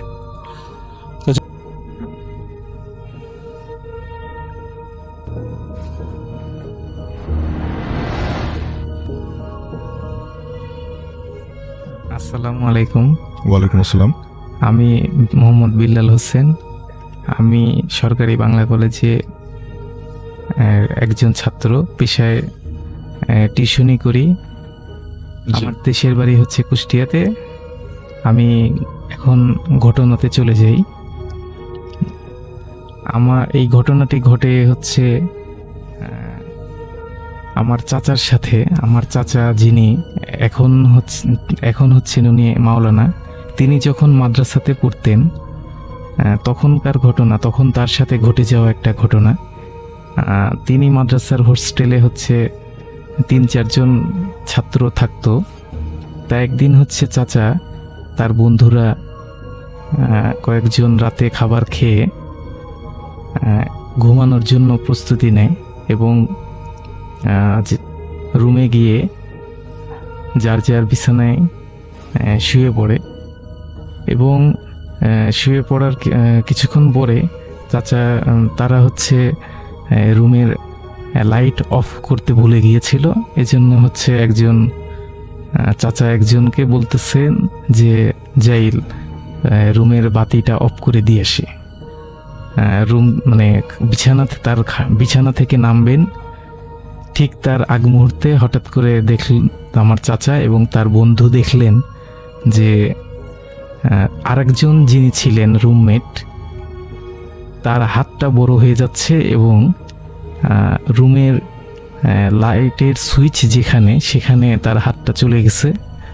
মানুষের হাতে স্বাভাবিক বাম হাতটা ছোট ছিল এবং ডান হাতটা অস্বাভাবিকভাবে বৃদ্ধি পেয়ে লাইটের সুইচের ওখানে চলে গেল এবং হঠাৎ করে লাইটটা বন্ধ হয়ে গেল। আমার চাচা এবং তার বন্ধু দুইজন যখন দেখলেন এই ঘটনাটা, দুজনই চুপচাপ নীরবে ঘুমিয়ে মানে শুয়ে পড়লেন। ওই রাতে আমার চাচা এবং তার বন্ধুর কোনো ঘুম হয় নাই, অনেক ভয়ে রাতটা কেটে যায়। পরের দিন সকালে আমার চাচা এবং তার বন্ধু এই বিষয়টা মাদ্রাসার প্রধান শিক্ষককে বলেন। প্রধান শিক্ষক তখন এটা বুঝতে পেরে খোঁজ নিতে আসলেন এবং দেখলেন যে তা ওই লোকটা বা জিনটা নেই, মানুষের শারীরিক গঠনের যে অবয়বটা ওটা নেই। এবং পরে হচ্ছে ওই মাদ্রাসার প্রধান শিক্ষক উনি বুঝতে পারলেন যে ওই জিনটা চলে গেছে, বা মানুষের অবয়বের ওই আকৃতি, ওই জিনটা চলে গেছে। পরে হচ্ছে চাচা, ওই মাদ্রাসার প্রধান শিক্ষক উনি চাচা এবং আমার চাচার বন্ধুকে বললেন যে তোমরা এই কক্ষটা পরিবর্তন করে অন্য রুমে চলে যাও। এই ছিল আমার ঘটনা ভাই। আচ্ছা, অনেক ধন্যবাদ আপনাকে। এবং আমরা যেটা বুঝলাম যে উনি আসলে জিন বা ছদ্মবেশী যদি আমরা বলি, সে আপনার চাচার সাথেই থাকতো। হ্যাঁ, এবং মাদ্রাসাতে পড়াশোনা করতো। তাদের সাথে দীর্ঘদিন মাদ্রাসাতে সে পড়াশোনা করেছিল এবং কারো কোনো ক্ষতি করেনি সে। জি জি, জিন একটা ভালো জিন ছিল। শুধুমাত্র তার এই নিদর্শন বা এই রূপটা দেখতে পাওয়ার পরেই সে পালিয়ে চলে যায়। জি, বিল্লাল ভাই, আপনি আরেকটা ঘটনার কথা বলছিলেন যেটা আপনার সাথে এবং আপনার চাচার দুজনের সাথেই ঘটে গিয়েছে। সেই ঘটনাটা শুনবো। জি অবশ্যই, আমরা সেই ঘটনায় চলে যাই। এটা হচ্ছে 2005 বা 6। তখন আমার বয়স আপনার 8-9 বছর এরকম। তা আমি একদিন হচ্ছে চাচার সাথে ঘুমানোর ইচ্ছা করলো। ছোটবেলায় হচ্ছে বাবা মাকে বললাম যে চাচার সাথে ঘুমাবো। ছোটবেলার থেকেই হচ্ছে এইগুলোর প্রতি জিন ভূতেদের প্রতি আগ্রহ বেশি ছিল। তা একদিন রাত্রে হচ্ছে আমি চাচার সাথে হচ্ছে রাত্রে ঘুমাই। তা আমার চাচা হচ্ছেন উনি আবার সবসময় 5 ওয়াক্ত নামাজ পড়তেন এবং তাহাজ্জুদের নামাজ পড়তেন। রাত্রে যখন 2:30 বাজে, 2:30 আমি যদিও তখন হচ্ছে ঘড়ি ছিল না ওইভাবে, আমার আনুমানিক যেটা, চাচা যখন তাহাজ্জুদের নামাজ পড়তেন তখন উনি 2:30-3টা এই সময় উঠতেন। তা চাচা হচ্ছেন বাড়িতে কলপারে গিয়ে হচ্ছে উজু করে এসে নামাজে দাঁড়াবেন। আমি তখন মানে ঘুম, আবছা ঘুম, মানে চোখ বন্ধ আছে কিন্তু ওইভাবে গভীর ঘুমে না। তা চাচা যখন নামাজে দাঁড়াবেন ওই সময় আপনার মানে কেউ একজনের সাথে আমার চাচা কথা বলতেছিলেন। আমি তাকে অন্ধকারে কিছুই দেখতে পাইনি, কিন্তু তার কথাগুলো এরকম ছিল যে আমিও আপনার সাথে নামাজ পড়ব, এরকম কিছু একটা। আচ্ছা, আমি এইটা শোনার পরে মানে কণ্ঠটা এরকম ছিল যে আপনার শব্দ প্রতিধ্বনি হয়। আমরা একজন মানুষেরা কথা বলে যেরকম প্রতিধ্বনি হয়, তার কথাটা স্পষ্ট না, কিন্তু এরকম মানে কথাটা হচ্ছে আপনার প্রতিধ্বনি হয়ে বারবার একই কথা বারবার আসতেছে। তা আমার চাচা তো মানে আপনার মাওলানা এবং হচ্ছে ইমামতিও করেন। তা আমার চাচা যেটা বললেন যে ঠিক আছে, আমি মানে তাকে জিজ্ঞাসা করলেন যে ইমামতি আপনি করবেন না আমি করব। চাচা ওই মানে কিরকম একটা কণ্ঠ বলছে যে আপনিই করেন, আপনি যেহেতু একজন ইমাম এবং মাওলানা, আপনি ইমামতি করেন, আমি আপনার পিছনে দাঁড়িয়ে নামাজ পড়ি। মানে এই যে এই কথাগুলো, আমার চাচার কথাগুলো স্বাভাবিক, কিন্তু এই কথাগুলা আপনার অস্বাভাবিক লাগলো আমার কাছে। এবং ওই সময়টা আমি খুবই মানে কি আমার শরীরের বুঝতে পারতেছেন যে আমার শরীর একদম দেখতেই পাচ্ছি যে বিল্লাল ভাইয়ের আসলে সবগুলো পশম দাঁড়িয়ে গেছে। আসলে যখন আমরা কাউকে চোখের সামনে না দেখি কিন্তু তার কণ্ঠস্বর শুনছি এবং সেটা আসলে একটু নর্মাল না, প্যারানর্মাল, তখন কিন্তু অন্যরকম লাগাটাই স্বাভাবিক। জি ভাইয়া, তারপরে হচ্ছে যে আমার চাচা বলল যে ঠিক আছে, আমি সামনে দাঁড়াচ্ছি, আপনি পিছনে দাঁড়ান। ওই সময় আমার একটু আগ্রহ হলো যে ঠিক দেখি তো যে আমার চাচা কাকে দাঁড়াইতে বলে পিছনে। কিন্তু আমি যখন উঠে দেখি, আমি শুধু আমার চাচাকেই দেখতে পাই, আর কাউকে দেখতে পাই না। আমার চাচা বলছিল যে যে আমার সাথে ঘুমাইতে গেলে কিন্তু তুমি ভয় পাবা, এবং হচ্ছে আমি রাত্রে উঠে নামাজ পড়ি, তুমি কখনো কিন্তু আমাকে বিরক্ত করবা না। এই ভয়টা হচ্ছে চাচার মধ্যে, মানে আমার মধ্যে চলে গেছিল। তা আমি চুপচাপ এরকম যতক্ষণ নামাজ পড়লো আমি চুপচাপ শুধু এই শুয়েছিলাম এবং খুব ভয় পাচ্ছিলাম। তারপরে হচ্ছে যে চাচা এরকম নামাজ পড়ে, তাহাজ্জুদের নামাজ শেষ হলো, ওই রাত্রে আর আমি ঘুমাইতে পারি নাই। তারপরে হচ্ছে ফজরের নামাজ পড়লো। পরের দিন সকালে উঠে চাচাকে জিজ্ঞাসা করলাম যে চাচা, ওই সময়টা তো আমি খুব ভয় পাচ্ছিলাম, এবং আপনি কার সাথে কথা বলছিলেন? আমি তো কাউকে দেখি নাই। আমার চাচাও হচ্ছে ওই জিনটাকে হচ্ছে সবসময় দেখে না, মাঝে মধ্যে হঠাৎ, মানে সবসময় কথা বলে, কিন্তু চাচা মানে ওই জিনটা সবসময় চাচার সামনে আসে না। তখন সকালবেলা হচ্ছে চাচাকে এরকম বললাম, চাচা বলতেছে যে আমি তো তোমাকে আগেই বলছি, বা তোমার আব্বু আম্মু বলছে যে আমার সাথে ঘুমাইলে রাত্রে তুমি ভয় পাবা, অনেক কিছু হবে, ঘটতে পারে। তা তখন চাচা বলতেছে যে যাই হোক, তুমি মানে আমি যখন নামাজ পড়ছিলাম তখন কিছু করো নেই, ওই জিনটা যদি বিরক্ত হইতো তাহলে তোমাকে অনেক ক্ষতি করতে পারতো। সে ভালো জিন ঠিক আছে, কিন্তু তাকে বিরক্ত করলে সে ক্ষতি করবে। এটাই ছিল ভাই আমার ঘটনা।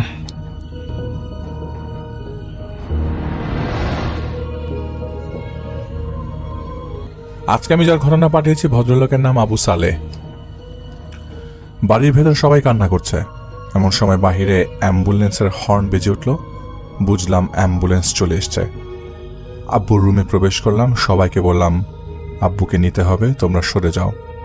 সবার কান্না আরও বেড়ে গেল। গত 2টা বছর আব্বু এই ঘরের বাইরে পা রাখেননি। আম্মা মারা যাবার আগে থেকেই আব্বু অসুস্থ। আম্মা মারা গেলেন, আব্বু ঘরবন্দি সেই থেকে আজ অবধি। তবে আজই আব্বুকে ঘর থেকে বের করছি, আর কোনোদিনও আব্বুকে আর এই ঘরে আনতে পারবো না। আমি এগিয়ে গেলাম আব্বুর দিকে। মানুষটা কিভাবে চলে গেল সবাইকে ছেড়ে। কিছুদিন আগে রাতে খাওয়া দাওয়া শেষ করে আব্বুর রুমে গিয়েছিলাম। আব্বু তখন বলছিল, বাবা সব সময় তো ব্যস্ত থাকিস, একটু বসে কথা বল না আমার সাথে। তোরা সবাই এত ব্যস্ত যে আমাকে ওই ঘর থেকে এই ঘরে এসে দেখিস না। কথাটা বলতে বলতে তিনি কেঁদে ফেলেছিলেন। কিন্তু আমি সারাদিন পরে বাসায় ফিরেছি, তাই আমি রাগ করে বলেছিলাম, আব্বু আপনি বুঝেন না কেন? সবকিছু সামলে সময় হয়ে ওঠে না, তাছাড়া বাড়ি ফিরতে আমার অনেক রাত হয়। আপনার জন্য তো লোক রেখেছি, ও তো আপনার দেখাশোনা করছে, তাই না? তাহলে আবার আমরা কেন? আব্বু তখন আর একটা কথাও বলেনি, তবে মুখটা ছোট হয়ে গিয়েছিল দেখেছিলাম। সেদিন ওনার ওই চাহানিতে আমার তেমন কোনো অনুভূতি কাজ না করলেও আজ সেগুলি মনে পড়ে বেশ খারাপ লাগছে। আপনাদের হয়তো মনে হতে পারে এখন মরে গেছে তাই এত মায়া, তবে হ্যাঁ এটাই সত্যি, কারণ বেঁচে থাকতে তার প্রতি এই মায়াটুকু কখনো দেখাইনি, কখনো এত খারাপ লাগেনি।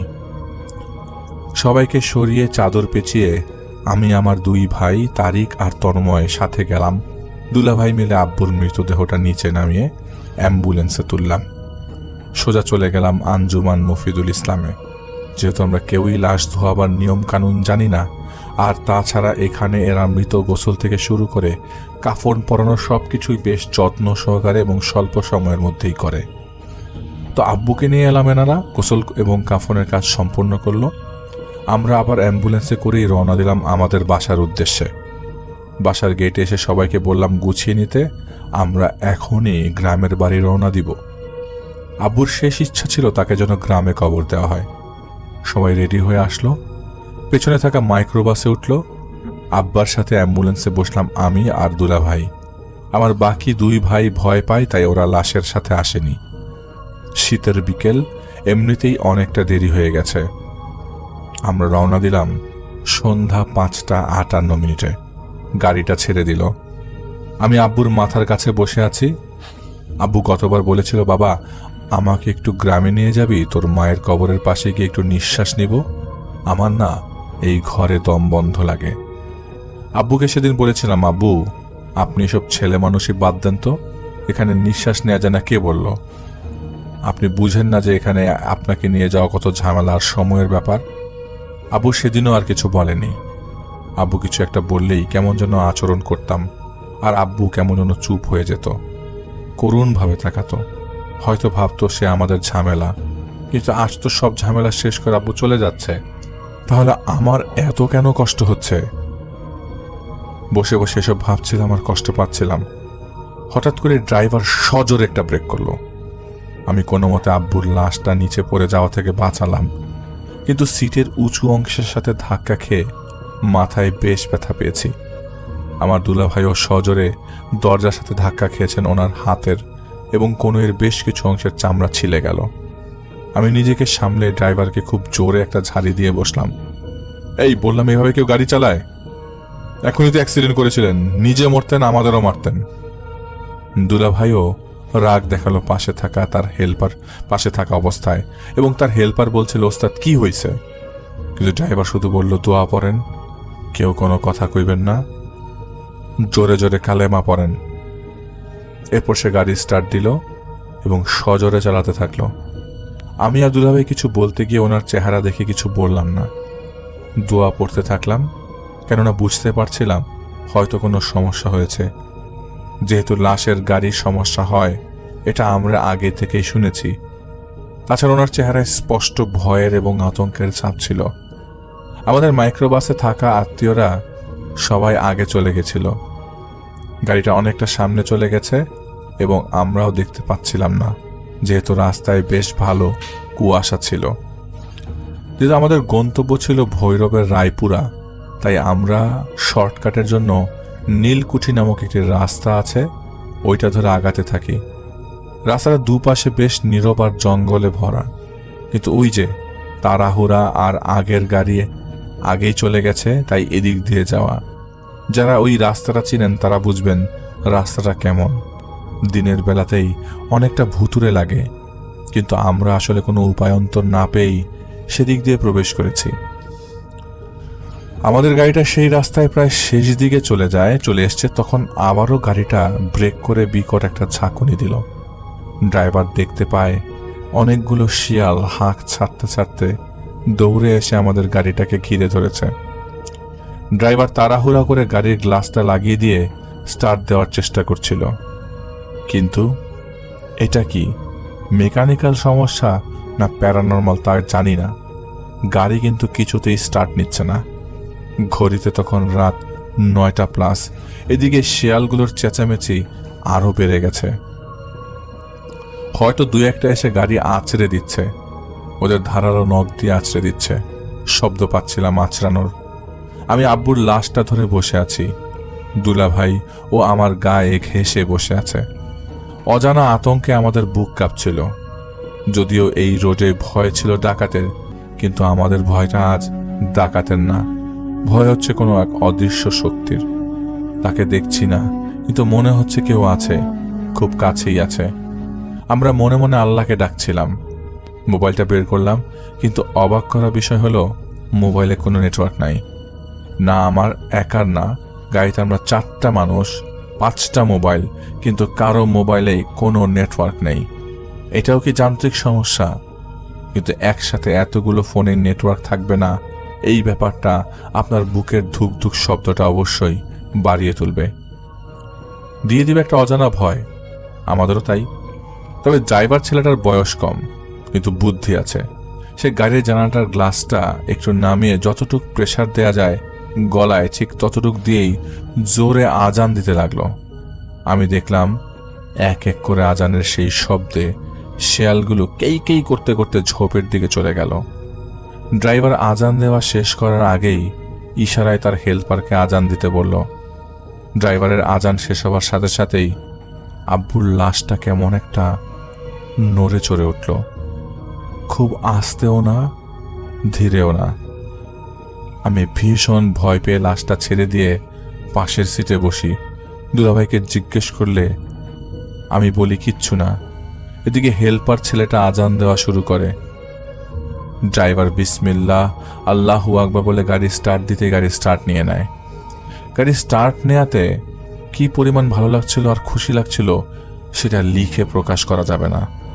মনে হচ্ছিল মৃত্যুর মুখ থেকে ফিরে আসার যে খুশি, যেই খুশিটা কেবল এক অসহনীয় পরিস্থিতি থেকে পরে আবার উঠতে পারলে অনুভূত হয়, সেরকম মনে হচ্ছিল। ড্রাইভার গাড়ি আস্তে আস্তে সামনের দিকে চালাচ্ছে আর গাড়ির সাইরেনটা বাজিয়ে দিয়েছে। একটু সামনে যেতেই রাস্তায় উঠে যাই আমরা।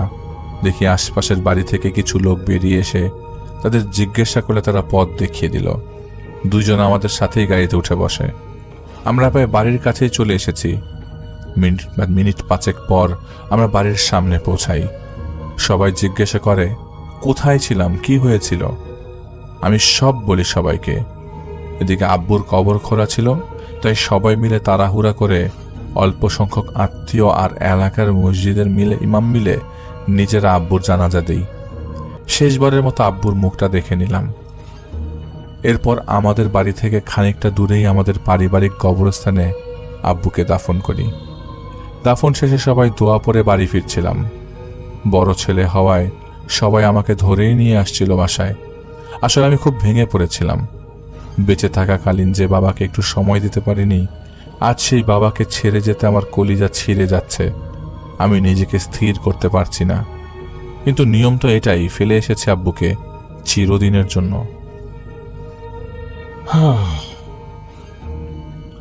বাসা আসার পর আমি আর কিছু মুখে দিতে পারিনি। আলাদা রুমে এসে শুয়ে আছি। আমার 4 বছরের একটা ছেলে আছে, ওর নাম রুম্মান। রুম্মান দৌড়ে এসেছে আমার রুমে এসে বলছে আব্বু, দাদাবাকে কোথায় রেখে এসছো? আর দাদুকে এত লম্বা কাপড় দিয়েছ কেন?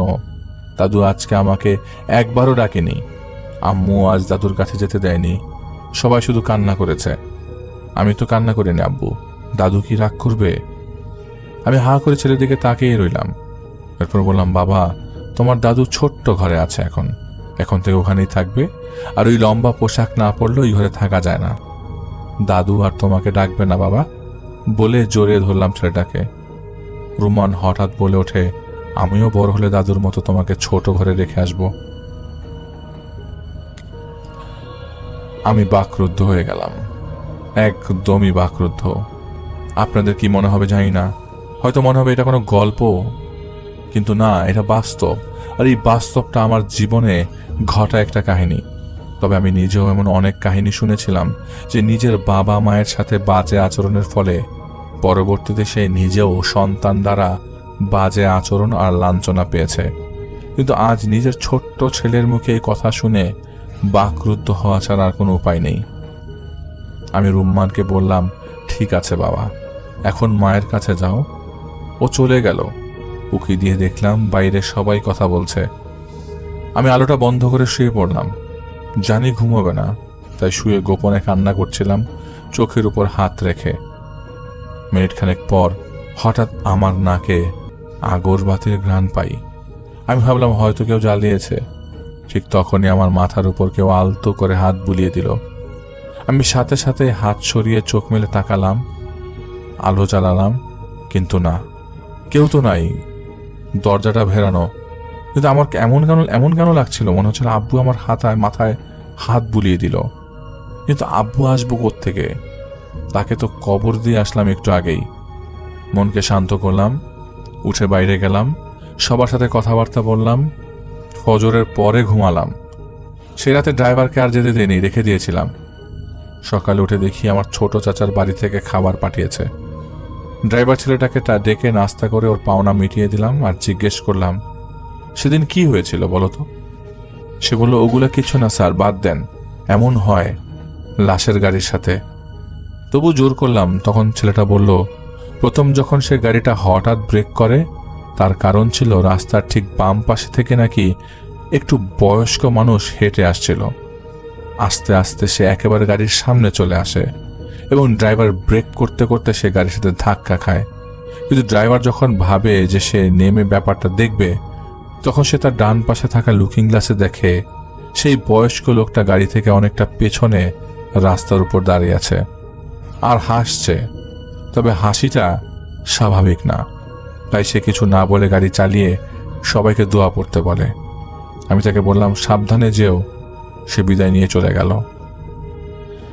মাঝে 2 দিন কেটে গেল ব্যস্ততায়। 4 দিনের খানা দিতে হবে, তাই বাজার সদাই এটা সেটা করে 4 দিন এসেই গেল।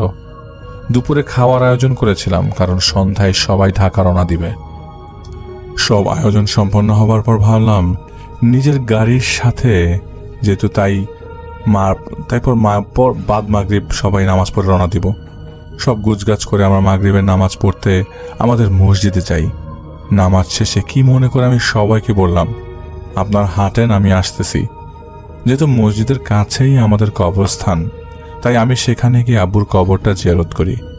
আমার সেখান থেকে কেন জানি কিছুতেই যেতে ইচ্ছা করছিল না, কিন্তু যেতে তো হবেই। শীতকাল তো, হঠাৎ করে অন্ধকারে নেমে যায়।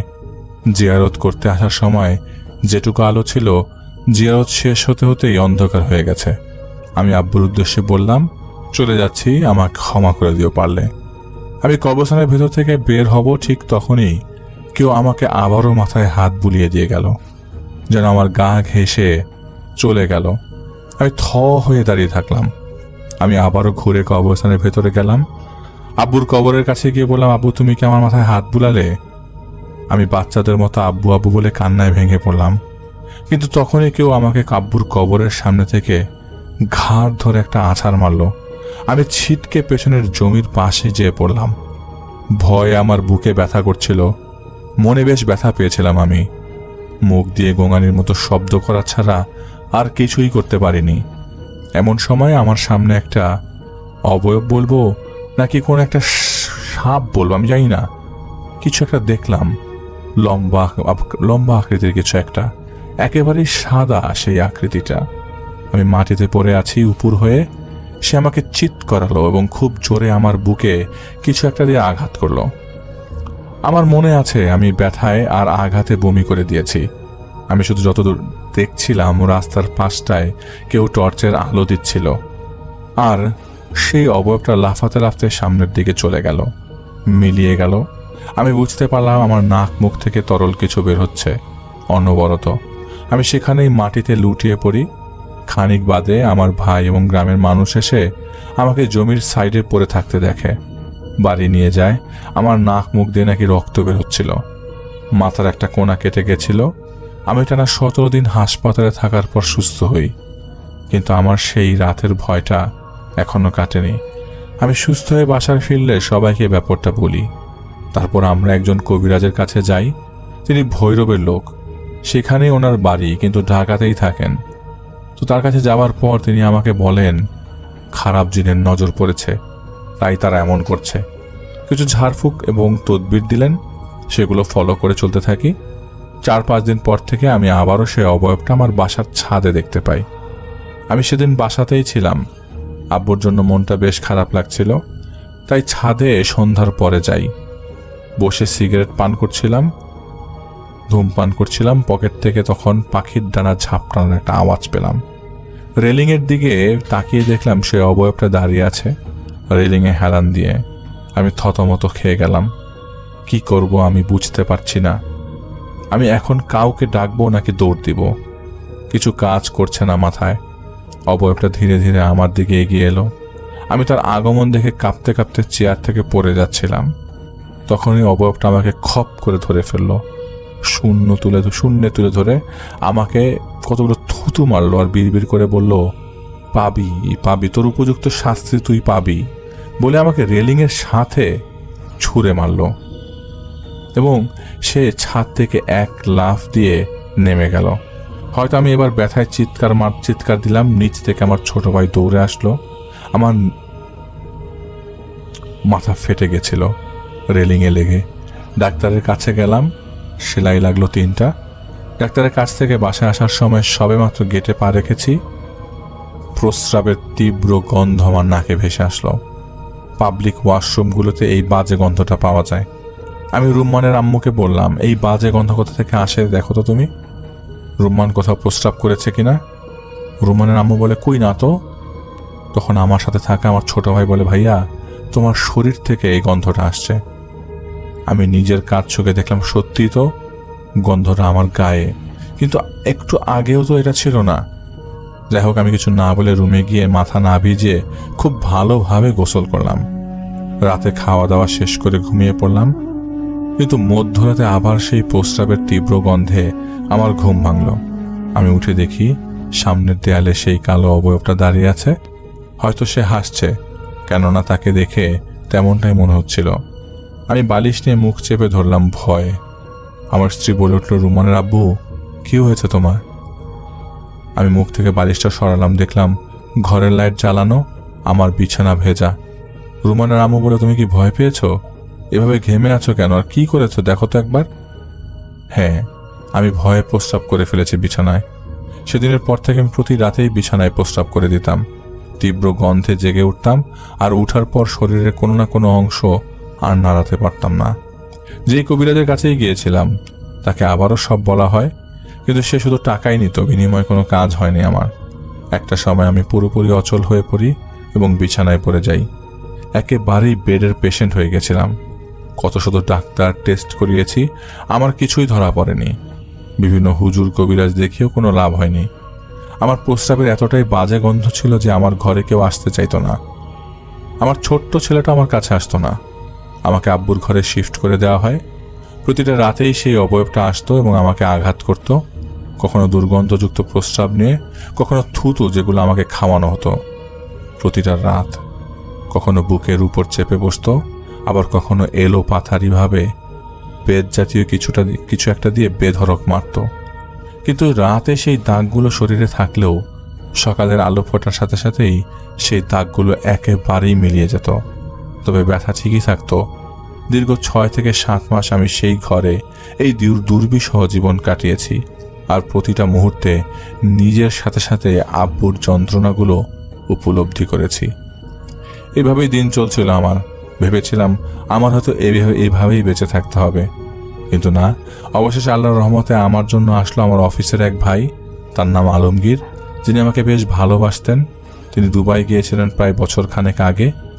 কয়েক সপ্তাহ আগে তিনি দেশে আসেন, আমার খোঁজ করেন এবং পরে জানতে পারেন যে আমার এই অবস্থা। তিনি আমার বাসায় আসেন এবং আমার পরিবার যেখানে আমার থেকে দূরে দূরে থাকে, সেখানে তিনি এসে প্রায় 2 ঘন্টা আমার পাশে বসে আমার সব কথা শোনেন। আমি সব খুলে বলি তাকে। প্রতিটা রাত আমাকে কি যন্ত্রণা ভোগ করতে হয় সেসব বলি। তিনি সব শুনে বলেন ওনার একজন ভাই আছেন, তিনি সব কাজ করে থাকেন, তাকে একবার নিয়ে আসবে। সেদিনের মতো চলে যান এবং একদিন পরেই সন্ধ্যা নামার আগে আলমগীর ভাই তার সাথে তার সেই ভাইকে নিয়ে আসেন। ওনার নাম বংশী, সবাই বংশী কবিরাজ বলেই ডাকে। সেই বংশী ভাই আমাকে দেখেন, আমার সাথে কথা বলেন। এরপর তিনি জানান আগামীকাল তিনি সব জানাবেন। আজকের জন্য কিছু পানি পরে পুরো ঘরে ছিটিয়ে দিয়ে গেলেন এবং যাবার আগে আমাকে একটা ছোট্ট তাবিজ বালিশের নিচে রাখার জন্য দিলেন। সেদিন রাতে আমার সাথে আর কিছুই ঘটে নেই। সে অবয়বটাও আমার কাছে আসেনি। আমার কাছে আসার আমিও সেদিন কেমন যেন একটা ভরসা পেয়েছিলাম যে হয়তো আল্লাহ আমাকে সুস্থ করবেনই। পরদিন সেই বংশী কবিরাজ আসেন এবং তিনি জানান যে আমি যেদিন আব্বুর কবর জিয়ারত করতে গিয়েছিলাম, সেদিন কবর জিয়ারত শেষে রাস্তায় ওঠার আগে একটা ফাঁকা জায়গায় প্রস্রাব করেছিলাম, কিন্তু সেই জায়গাতে প্রস্রাব করেছিলাম সেখানে একটা জিনের বাচ্চার কবর ছিল। ক্ষিপ্ত হয়ে আমাকে এই যন্ত্রণা দিয়েছে।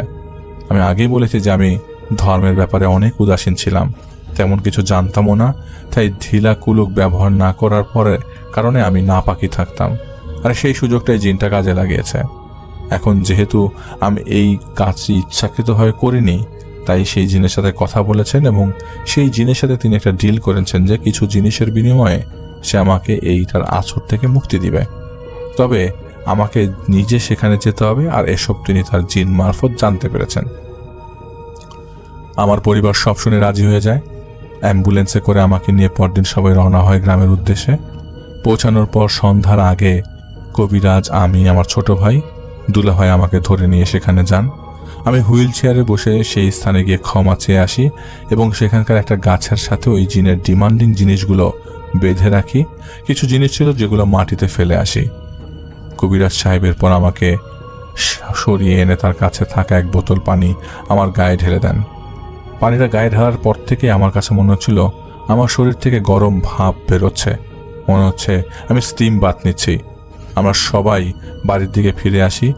আস্তে আস্তে আমার শরীর শীতল হতে থাকে। এরপর ঢাকায় ফিরে আসি। সেদিনের পর থেকে আজ পর্যন্ত আমি আর খারাপ কিছু দেখিনি, আর দেখতেও চাই না। তবে আজও সেই অবয়ব, সেই আঘাত ভুলতে পারিনি। মনের মধ্যে একটা গভীর দাগ রেখে গেছে সেই দিনগুলো। আর এই ব্যাপারগুলো হলে আজও মাঝে মাঝে কেমন একটা আলতো করে হাত কেউ আমার মাথায় হাত বুলিয়ে যায়, মিষ্টি একটা গন্ধের সাথে শীতল একটা অনুভূতি পাই। এটাই ছিল আজকের ঘটনা। দোয়া করবেন সবাই আমাদের জন্য। ভালো থাক।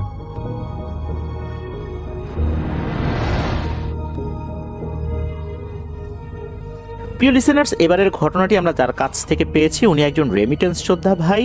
উনি বর্তমানে রয়েছেন সৌদি আরবে। ওনার নাম সাগর ইসলাম। ওনার ঘটনা এর আগেও আমরা প্রচার করেছি। ওনার বাড়ি যশোর জেলার বাঘারপাড়া উপজেলায়।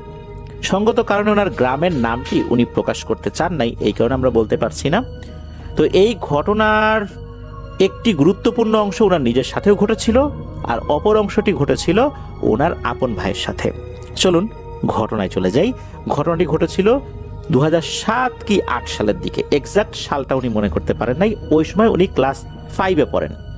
ক্লাস 5-এর ফাইনাল পরীক্ষার তখন সময়। উনি তখন রাত জেগে লেখাপড়া করছিলেন।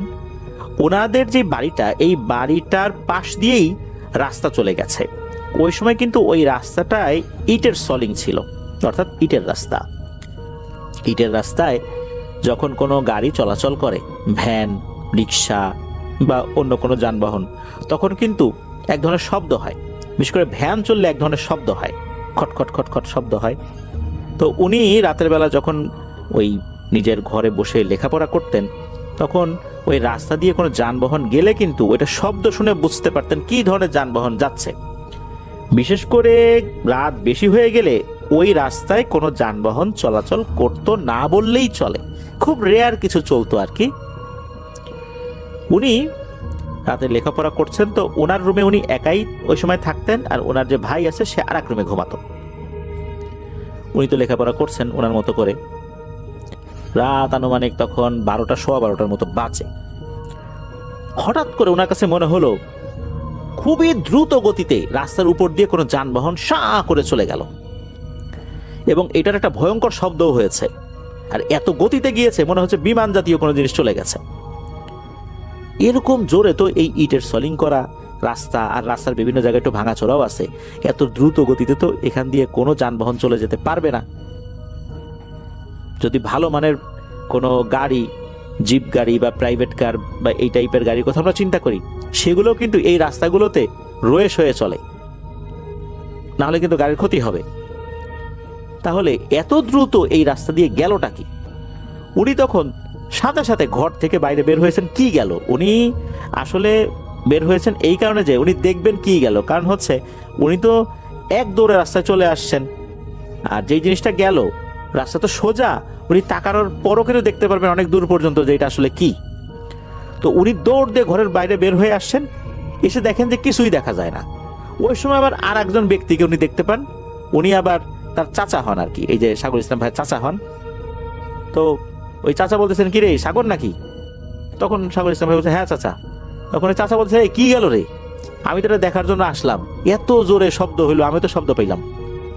তখন সাগর ইসলাম ভাই বললেন যে হ্যাঁ আমিও তো শব্দ পাইলাম, তো দেখার জন্য আসলাম, এখন তো দেখি কিছুই নাই। তো জিনিসটা আসলে কি, কোন ধরনের যানবাহনের শব্দ এরকম হইলো এই রাস্তায়, তা তো বুঝতে পারলাম না। তখন চাচা বললেন যে আচ্ছা ঠিক আছে, যা যা যাওয়ার গেছে, মনে হয় অন্য কিছু হইতে পারে, আমি গেলাম, তুইও বাসায় গিয়ে শুয়ে পড়। তো চাচাও চলে গেলেন, কারণ ওনাদের বাড়িতে পাশাপাশি ছিল। সাগর ভাইও চলে আসলেন রুমে। রুমে এসে উনি আবার পড়তে বসলেন, কারণ তখনও ওনার পড়া পুরোপুরি শেষ হয়নি ওই রাতের মতো আর কি। ওনার ভাই কিন্তু ঘুমিয়ে পড়েছেন বেশ অনেকক্ষণ আগেই। উনি প্রায় আরো আধা ঘন্টার মতো লেখাপড়া করেছেন। লেখাপড়া করার পর হঠাৎ করে ওনার ভাইয়ের রুম থেকে প্রচন্ড জোরে একটা চিৎকারের আওয়াজ আসে। তো উনি তো দৌড়ে গেছেন। ওনার ভাইয়ের ওই চিৎকারে ওনার মা বাবা জেগে গেছেন, তারাও দৌড়ে আসছেন যে এই ঘটনা কি হইল। তো ওনার ভাই দেখা গেল যে খুব ভীত অবস্থায় বিছানার উপর গুটিসুটি হয়ে বসে আছেন, আর এক হাত দিয়ে বুকের উপরে মানে হাত দিয়ে ডলছেন, মনে হচ্ছে উনি বুকে কোনো আঘাত পেয়েছেন। তো ওনার মা বাবা যখন আসে, এই সাগর ইসলাম ভাইও আসলেন, কি হয়েছে জিজ্ঞেস করলে একটা ভয়ঙ্কর কথা বলে ওঠেন। তো তখন সাগর ইসলাম ভাইয়ের ভাই বলেন যে উনি তো ঘুমিয়েছিলেন, হঠাৎ করে ওনার ঘুম ভেঙে যায়। তা ঘরের মধ্যে তো ডিম লাইট ছিল, উনি নাকি তাকিয়ে দেখেন যে ওনাদের ঘর তো আসলে উপরে টিন ছিল, আর টিনের নিচ দিয়ে অনেক সময় এই যে দেখা যাচ্ছে আড়া বলে অনেকে, যে বিভিন্ন গাছগুলো বা বিভিন্ন বাঁশ এই টাইপের জিনিসগুলো আড়াআড়িভাবে বা লম্বালম্বিভাবে দেওয়া হয় ঘরের একটা ব্যালেন্স রক্ষা করার জন্য। আর ওইটার উপর অনেক সময় চাটাইও দেওয়া হয়, তবে ওই সময়ে ওইটার উপরে কোনো চাটাই ছিল না। উনি নাকি দেখেন যে এই একটা আড়ার উপরে একটা কালো কুচকুচে অবয়ব বসে আছে। এই অবয়বটার দুই পায়ের মধ্যে এক পা সে ওই আড়ার উপরে পা তুলে মানে ভাঁজ করে আছে, আর আরেক পা নিচে নামিয়ে দিয়েছে। পাটা এত লম্বা যে ওই উপর থেকে তার পাটা একদম নেমে এসে ওই বিছানার উপরে এসে ঠেকেছে। আর উনি যখন চোখ মেলেছেন ওই অবয়বটার দিকে তার চোখাচোখি হয়ে যায়। আর যখনই নাকি চোখাচোখি হয়ে যায় ওই অবয়বটার চেহারা কেমন কি ওই জিনিসটা বোঝার আগেই সা করে ওই অবয়বটা বিছানার উপর নেমে এসে ওনার বুকের উপরে চড়ে যেই না বসেছে সেই সাথেই এক হাত দিয়ে প্রচন্ড জোরে বুকের উপর একটা চর মেরে বসছে। যখনই চর মেরে বসে সাথে সাথে উনি যন্ত্রণায় কুকড়ে উঠেছেন আর চিৎকার দিয়েছেন। তারপর নাকি ওই অবয়বটা অদৃশ্য হয়ে যায়। আর তখন তো অন্য সবাই চলে আসছেন। সবাই দেখে বুকের উপরে 5 আঙ্গুলের দাগ বসে গেছে, তবে আঙ্গুলগুলো অনেক চিকন বলে মনে হচ্ছে। তো এটা তো হইলো, এরপরে ওনাকে ঝাড়ফুঁক করে দেওয়া হয়েছিল, যেহেতু এরকম একটা ভয়ের ঘটনা ঘটলো আর কি। এর কয়েকদিন পরের ঘটনা, সেটা হচ্ছে রাতের বেলা ওনার ভাই আবারও চিৎকার দিয়ে উঠেছেন। উনি কিন্তু তখন লেখাপড়া করছেন, এই যে সাগর ইসলাম ভাই, ওনার ভাই আগে আগে ঘুমায় পড়ছিলেন আর কি। উনি তো দৌড়ে গেছেন, ওনার মা বাবাও দৌড়ে আসে, কি হয়েছে কি হয়েছে। তখন বলতেছে যে উনি নাকি একটা সাপ দেখছেন। সাপটা কোথায়? বলে ঘরের এক কোনায়। উনি তো ঘুমিয়েছিলেন, অন্ধকারের মধ্যে সাপ দেখলেন কিভাবে? তখন লাইট জ্বালানো হলো, সত্যি দেখা গেল ঘরের এক কোনায় অদ্ভুত ধরনের কালো কুচকুচে একটা সাপ সে কুণ্ডুলি পাকিয়ে বসে আছে। এটা দেখার সাথে সাথে সাগর ইসলাম ভাই একটা লাঠি নিয়ে আসলেন। লাঠি নিয়ে ওই সাপটাকে কয়েকটা আঘাত করলেন। সাপটা তো মোচড়াতে থাকে শরীরটা। এরপর উনি ওই সাপটাকে লাঠির উপরে নিয়ে উঠোনে ফেলে দেন। উঠোনে ফেলার পর ওইটাকে আরো বেশ কয়েকটা বাড়ি মেরে ফেলেন। ওই সময় অবশ্য বাড়ির লোকজন বলেছিল যে সাপটাকে মারার দরকার নাই, তবে উনি আর সেটা শোনেন নাই। ওই সময় at the heat of the moment আসলে উনি এই তাদের কথা শোনার মতো অবস্থা ছিলেন না। আর যে কয়েকটা বাড়ি মেরেছিলেন তাতে ওটার মরে যাওয়ারই কথা। তো মারাও গেল সাপটা। এরপর সাপটাকে ওই সময় উনি পাশে ফেলে দিয়েছিলেন, সাইডে একটা জায়গায় ফেলে দিয়েছিলেন। তবে সাপটা মারা যাওয়ার পর যে অন্য ধরনের কোনো সমস্যা হবে, তার সাথে গুরুতর কোনো সমস্যা, সেরকমটা আসলে কিছু হয়নি। এর কয়েকদিন পরে ঘটে আরেকটা ঘটনা, সেটা হলো যে ওনাদের যেই ঘর আর ওয়াশরুম, এই ঘর এবং ওয়াশরুমের মাঝখানে দূরত্ব যে খুব বেশি তা না, তবে ওয়াশরুমের পাশে একটা বড় পুকুর রয়েছে। এক মাগরিবের আজানের সময়, মানে উনি ওয়াশরুমে ঢুকেছেন, চিন্তা করেছেন যে একটু ফ্রেশ হয়ে ওযু করে নামাজ পড়বেন। মাগরিবের আজানের সময় আজান দিয়েও দিয়েছে, এমন সময় উনি ওয়াশরুমে ঢুকেছেন। যখনই ঢুকেছেন, মানে ওয়াশরুমে ঢুকে দরজাও বন্ধ করেন নাই, এমন সময় ওনার কাছে মনে হইলো অনেক বড় কোনো গাছ পানির ভিতর পড়লে যেরকম শব্দ হয় ওই রকম একটা শব্দ হইল। উনি সাথে সাথে ওয়াশরুমের দরজা বন্ধ না করে বাইরে বের হয়েছেন। কি পড়লো রে পানির মধ্যে? উনি পুকুর পাড়ে গিয়ে দেখেন পানি একদম ঠান্ডা হয়ে আছে। অর্থাৎ ঠান্ডা বলতে কোনো ঢেউ নাই, কিচ্ছু নাই। তাহলে মাত্রই এত বড় একটা শব্দ হইলো, এত জোরে একটা শব্দ হইলো, মনে হচ্ছে অনেক বড় কিছু একটা পানিতে পড়েছে। তাহলে তার কোনো আলামতও বোঝা যাচ্ছে না। আশেপাশে গাছপালা তো ঠিকই মনে হচ্ছে, কারণ মাগরিবের আজান তো দিচ্ছে তখনও, চারদিকে তো যথেষ্ট আলো আছে তখনও। উনি কিন্তু দেখলেন সবকিছু ঠিকঠাক। উনি তখন ওনার মাকে জিজ্ঞেস করলেন যে তুমি কি কোনো শব্দ পাইছো? আমি তো এরকম একটা শব্দ পেলাম। তখন ওনার মা বলেন না তো, আমি তো এরকম কোনো শব্দ পাইনি। তখন উনি মনে করলেন এটা হয়তো ওনার মনের ভুলও হতে পারে। তো এটা একটা ব্যাপার হলো। শোনা যায় ওই পুকুরে নাকি বেশ কিছু সমস্যা আগে থেকেই রয়েছে। ওই পুকুরের পাশে একটা পুরনো হিজল গাছ রয়েছে। অনেকেই বলেন ওই হিজল গাছের সমস্যা। এরপরে উনি একদিন আর একটা বিষয় দেখেন, এটাও অনেকটা সন্ধ্যার দিকেই আর কি। অনেক সময় অনেক বড় বড় মাটির জ্বালা বলা হয় আর কি, অনেক বড় বড় মাটির হাঁড়ি, এই হাঁড়িগুলোতে ধান রাখা হয়। যারা গ্রামে আছেন বা গিয়েছেন তারা এই ধরনের বড় বড় মাটির হাঁড়িগুলোর সাথে পরিচিত। এগুলো কোনোটা একদম কালো কুচকুচে হয়, তারপর কোনোটা অনেকটা লালচে টাইপের হয়, যেহেতু আগুনে পোড়ানো হয় আর কি। এগুলোর মধ্যে ধান রাখা হয়। বিশেষ করে এমনও হয় যে এগুলোর মধ্যে অনেক ধান রেখে এর ভিতরে পানি দিয়ে কিন্তু নিচ থেকে আগুন দিয়ে ধানগুলো কিন্তু সেদ্ধ করা হয়, আবার সেদ্ধ ধানও ওর ভিতরে রাখা হয়, অনেক বড় হয় আর কি এগুলো। তো উনি মাগরিবের আজান হচ্ছে এমন একটা সময় দেখেন যে এরকম একটা বড় জ্বালা, কালো রঙের একটা বড় জ্বালা, এইটা পুকুরের কেনারে আছে। উনি চিন্তা করলেন কি ব্যাপার, এইখানে এত বড় মাটির জ্বালা কে রাখলো। এই চিন্তা করতে করতে উনি দেখেন ওই জিনিসটা সা করে পুকুরের মধ্যে নেমে গেল। নেমে গেল বলতে একদম পানির নিচে চলে গেল। এটা কিন্তু উনি নিজের চোখে দেখেছেন, এটা পরবর্তীতে বেশ কয়েকজনের সাথে শেয়ারও করেছেন। তো ওই পুকুরে আর একটা বিষয় নাকি রয়েছে, সেটা হচ্ছে যে অনেক মাছ নাকি ওটাই ছাড়া হয়, কিন্তু যেই পরিমাণে মাছ ছাড়া হয় সেই পরিমাণে মাছ আসলে পাওয়াই যায় না। মাছগুলো যে কোথায় যায় এটা বলাটাই মুশকিল হয়ে যায়। ওনারা একটা কাজ করতেন, সেটা হচ্ছে যে ছোট ছোট মাটির হাঁড়ি ওই পুকুরের মধ্যে ডুবিয়ে রাখতেন, কিছু কিছু জায়গায় চিহ্ন দিয়ে রাখতেন যে ওইখানে গেলে এটা পাওয়া যাবে। দেখা যাচ্ছে যে ওই মাটির হাঁড়ির সাথে একটা সুতো বেঁধে ওটার উপর একটা শোলা বা এমন জাতীয় কোনো জিনিস দিয়ে রাখা, যাতে করে উপর থেকে বোঝা যায়, এটা পানির উপর ভেসে থাকে, বোঝা যায় এই বরাবর মাটির নিচে হাঁড়িটা আছে।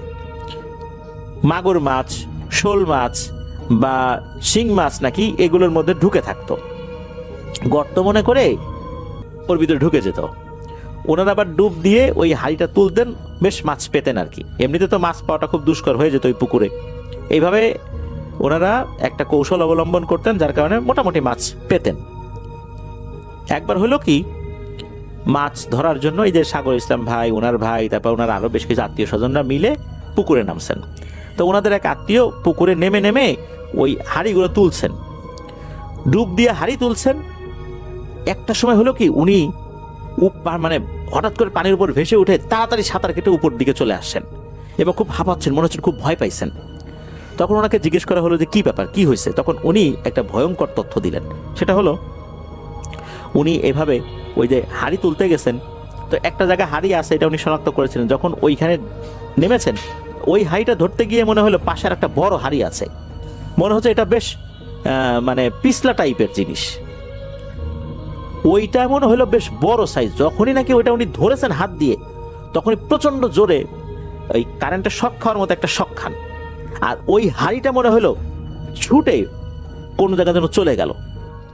তখন উনি বুঝতে পারলেন যে এটা তো স্বাভাবিক কোনো জিনিস না রে। এরপর উনি দ্রুত পানির উপরে উঠে এসেছিলেন। তবে এরপর অবশ্য ওনার সাথে কোনো সমস্যা হয়নি। আর একটা ঘটনা ঘটেছিল ওই পুকুরে, যেটা এই সাগর ইসলাম ভাইয়ের মা দেখেছিলেন। উনি এক রাতের বেলা ওয়াশরুমে যাওয়ার জন্য বের হয়েছেন, যেহেতু ওনাদের ওয়াশরুমটা পুকুরের কাছাকাছি। তো ওয়াশরুমের কাছে যাওয়ার পর উনি দেখেন যে মোটামুটি চাঁদের আলো তো ভালোই আছে, চাঁদের আলোতে দেখা যাচ্ছে পুকুরের পানির উপরে 7-8টা অবয়ব মনে হচ্ছে মারামারি করছে, একটা আর একটাকে মারছে, আশ্রাচ্ছে, ধস্তাধস্তি করতেছে। তো এরকম মনে হচ্ছে। এগুলো চেহারা বোঝা যাচ্ছে না, এগুলো যে কালো অবয়ব, মানুষের মতো শেপ, বেশ লম্বা লম্বা, এটা বোঝা যাচ্ছে। তো এটা দেখার পর উনি আর কোনো শব্দ না করে দ্রুত ঘরের মধ্যে চলে আসেন। তো পুকুরে যে সমস্যাগুলো হচ্ছে, অনেকে ধারণা করতেন যে ওই হিজল গাছেই মেইন সমস্যাটা। এরপর নাকি বেশ ময় মুরব্বী এবং আলেমদের সাথে পরামর্শ করে ওই হিজল গাছটিকে কেটে ফেলা হয়েছিল। এরপর থেকে সমস্যাটা তুলনামূলকভাবে কমে গেছে। ওই পুকুর কেন্দ্রিক আরও বেশ কিছু সমস্যা আছে, পরবর্তীতে সাগর ইসলাম ভাই আমাদেরকে পাঠাবেন বলে জানিয়েছেন। ধন্যবাদ জানাচ্ছি সাগর ইসলাম ভাইকে।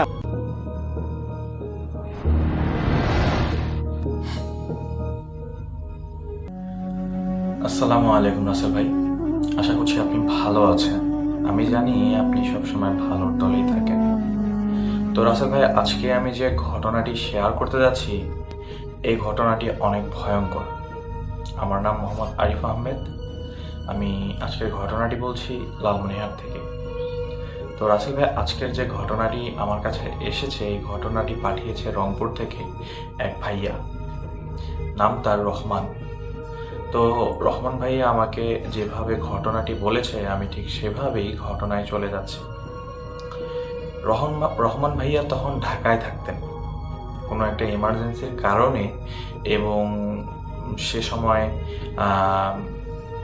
পরদিন 3 দিন ছুটি থাকার কারণে তিনি কোনো বাস পাচ্ছিলেন না, এবং তার ইমার্জেন্সি থাকার কারণে তিনি তার নিজের বাইক নিয়ে ঢাকা থেকে রংপুরে আসার সিদ্ধান্ত নেন। কারণ আমরা জানি ঢাকা থেকে যখন বাড়িতে আসা হয়, যদি 3-4 দিন বন্ধ থাকে, গাড়ি আসলে মূলত পাওয়া যায় না। মানে প্রচুর লোক সে সময় বাড়িতে যাওয়া আসা করে, যার কারণে গাড়ির একটু সংকট হয় এবং গাড়ি পেলেও অনেক সময় লাগে, অনেক দেরি হয়। যাই হোক, রহমান ভাই করে কি, যে যেহেতু তার লেট হবে, সেহেতু সে করে কি, তার বাইক নিয়ে রওনা দেয়। তো তিনি আসছিলেন, তার সাথে ঢাকার মধ্যে কোনো ঘটনা ঘটেনি। তিনি যখনই যমুনা সেতু পার হচ্ছিলেন, সেখানে তিনি একটি মানে ভৌতিক বিষয়ের সম্মুখীন হন। তিনি যখন আসছিলেন, তিনি তখন দেখছিলেন যমুনা সেতুর কোনায় মানে সাইডে রেলিংয়ের মধ্যে, মানে যে ট্রেনের যে রেলিংটা আছে, সেই রেলিংটার মধ্যে একটি নারী দাঁড়িয়ে আছে। তিনি মূলত বিষয়টি লক্ষ্য করেন এবং দেখার চেষ্টা করেন যে আসলে কি হচ্ছিল। তো তিনি দেখলেন দাঁড়িয়ে আছে, তো সেখানে তো কোনো নারী দাঁড়িয়ে থাকার কথা না, কারণ এই সেতুর উপরে কেউ হেঁটে আসতে পারে না এবং তার আশেপাশে কোনো গাড়িও ছিল না। তিনি তখন একটু ভয়ই পেয়ে যান।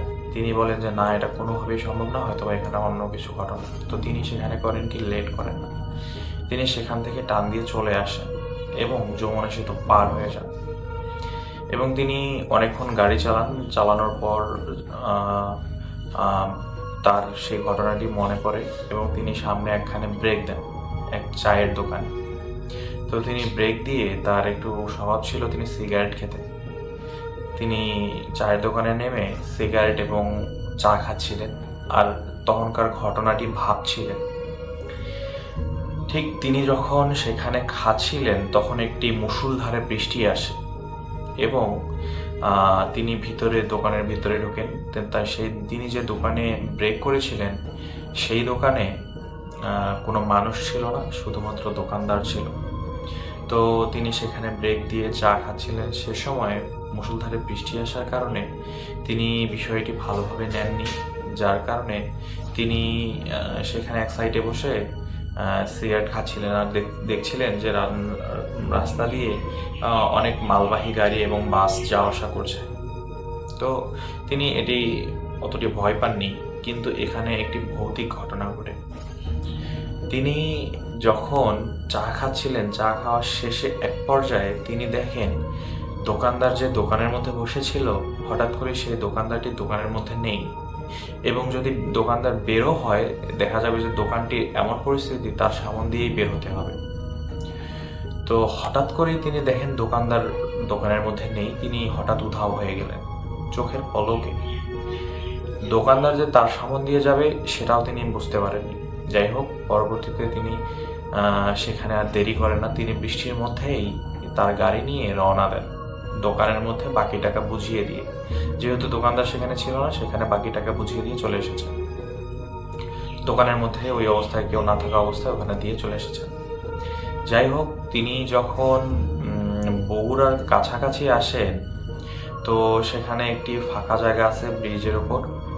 তিনি আবার হঠাৎ করে সেই মহিলাকেই দেখতে পারেন ব্রিজের উপর দাঁড়িয়ে আছে। এবার তিনি একটু অবাকই হয়ে যান যে আসলে এটা আমার সাথে কি হচ্ছে, এটা তো ঘটার কথা ছিল না যে ওই মহিলাকে আমি একটু আগে এত দূরে দেখে আসলাম, ওই মহিলা আবার এখানে বগুড়ার এখানে। তো তিনি এটি দেখে খুব জোরে গাড়ি চালানো শুরু করেন এবং এক পর্যায়ে তিনি তার মিররে দেখতে পারেন, মানে গাড়ির যে পিছনে দেখার যে মিরর আছে, সেই মিররের মধ্যে দেখতে পারেন মহিলাটি হাওয়ার মধ্যে ভেসে আসছে এবং মহিলাটি এত জোরে আসছে তার গাড়ির থেকেও জোরে। তিনি করেন কি, আরো অনেক জোরে গাড়ি চালানো শুরু করেন। এক পর্যায়ে তার গাড়ির স্পিড ওঠে 90+। তো রাসেল ভাই, তার গাড়ির যখন 90+ স্পিড ওঠে, তিনি বৃষ্টি থাকার কারণে একটি জায়গায় গিয়ে পিছলে যান এবং গাড়ি সহ রাস্তার পাশে পড়ে যান এবং সেখানেই তিনি অজ্ঞান হয়ে যান। পরের দিন তার ঘুম ভাঙে হাসপাতালে। তো হাসপাতালে 2জন লোক রহমান ভাইকে নিয়ে গিয়েছিলেন এবং তাকে জিজ্ঞেস করেছিলেন, ভাই আপনার সাথে কি হয়েছে, আপনি রাস্তার পাশে এভাবে পড়েছিলেন কেন, আপনার কি কোনো সমস্যা? তো রহমান ভাই করেন কি, ভাই আমাকে খুব তাড়াতাড়ি আমার ফোনটা দেন, আমি বাসায় একটু জানাবো। তো রহমান ভাই বাসায় জানিয়ে দেন যে তার সাথে একটু সমস্যা হয়েছে, তিনি আসতে পারছেন না, যেহেতু তার একটা এমার্জেন্সি ছিল। পরবর্তীতে তিনি করেন কি, সেই লোক দুটোকে তার সাথে ঘটে যাওয়া ঘটনাগুলো বলেন। তখন সেই লোক দুটো বলে কি, ভাই আপনি, আপনার ভাগ্য ভালো, আপনি বেঁচে গেছেন। আসলে এই রাস্তা দিয়ে আসার সময় দুজন আসাটাই বেটার, কারণ রাতের সময় আপনি রওনা দিয়েছেন, রাস্তা তো অনেক বড়, কারণ কোথায় কোনো খারাপ জিনিস থাকে নাকি এটা তো আপনি বুঝতে পারবেন না। যাই হোক, আল্লাহর রহমতে আপনি বেঁচে গেছেন। পরবর্তী রহমান ভাই করে কি, তার গাড়িটি সারিয়ে নেয় এবং দিনের বেলা তিনি চলে আসেন, মানে বিকেলবেলা তিনি চলে আসেন। তো সেখানে অ্যাক্সিডেন্ট করার কারণে রহমানের একটু সমস্যাই হয়েছিল, হাত পা ছাল গিয়েছিল, গুরুতর কোনো সমস্যা হয়নি। তো পরবর্তীতে রহমান ভাই এই ঘটনাটি আমাকে জানান। তো তিনি আমার সম্পর্কে চেনা পরিচিত একজন, তিনি তার বাড়ির লোকেশন দিতে মানা করেছেন, যার কারণে আমি তার বাড়ির লোকেশন দিচ্ছি না। আজকের ঘটনাটি যদি আপনাদের ভালো লেগে থাকে তাহলে অবশ্যই আমাকে জানাবেন। আমার কাছে আরও অনেক ঘটনা আছে, আমি নিশ্চয়ই এই ঘটনাগুলো আপনাদের সাথে শেয়ার করব। আজকে এই পর্যন্তই, আল্লাহ হাফেজ।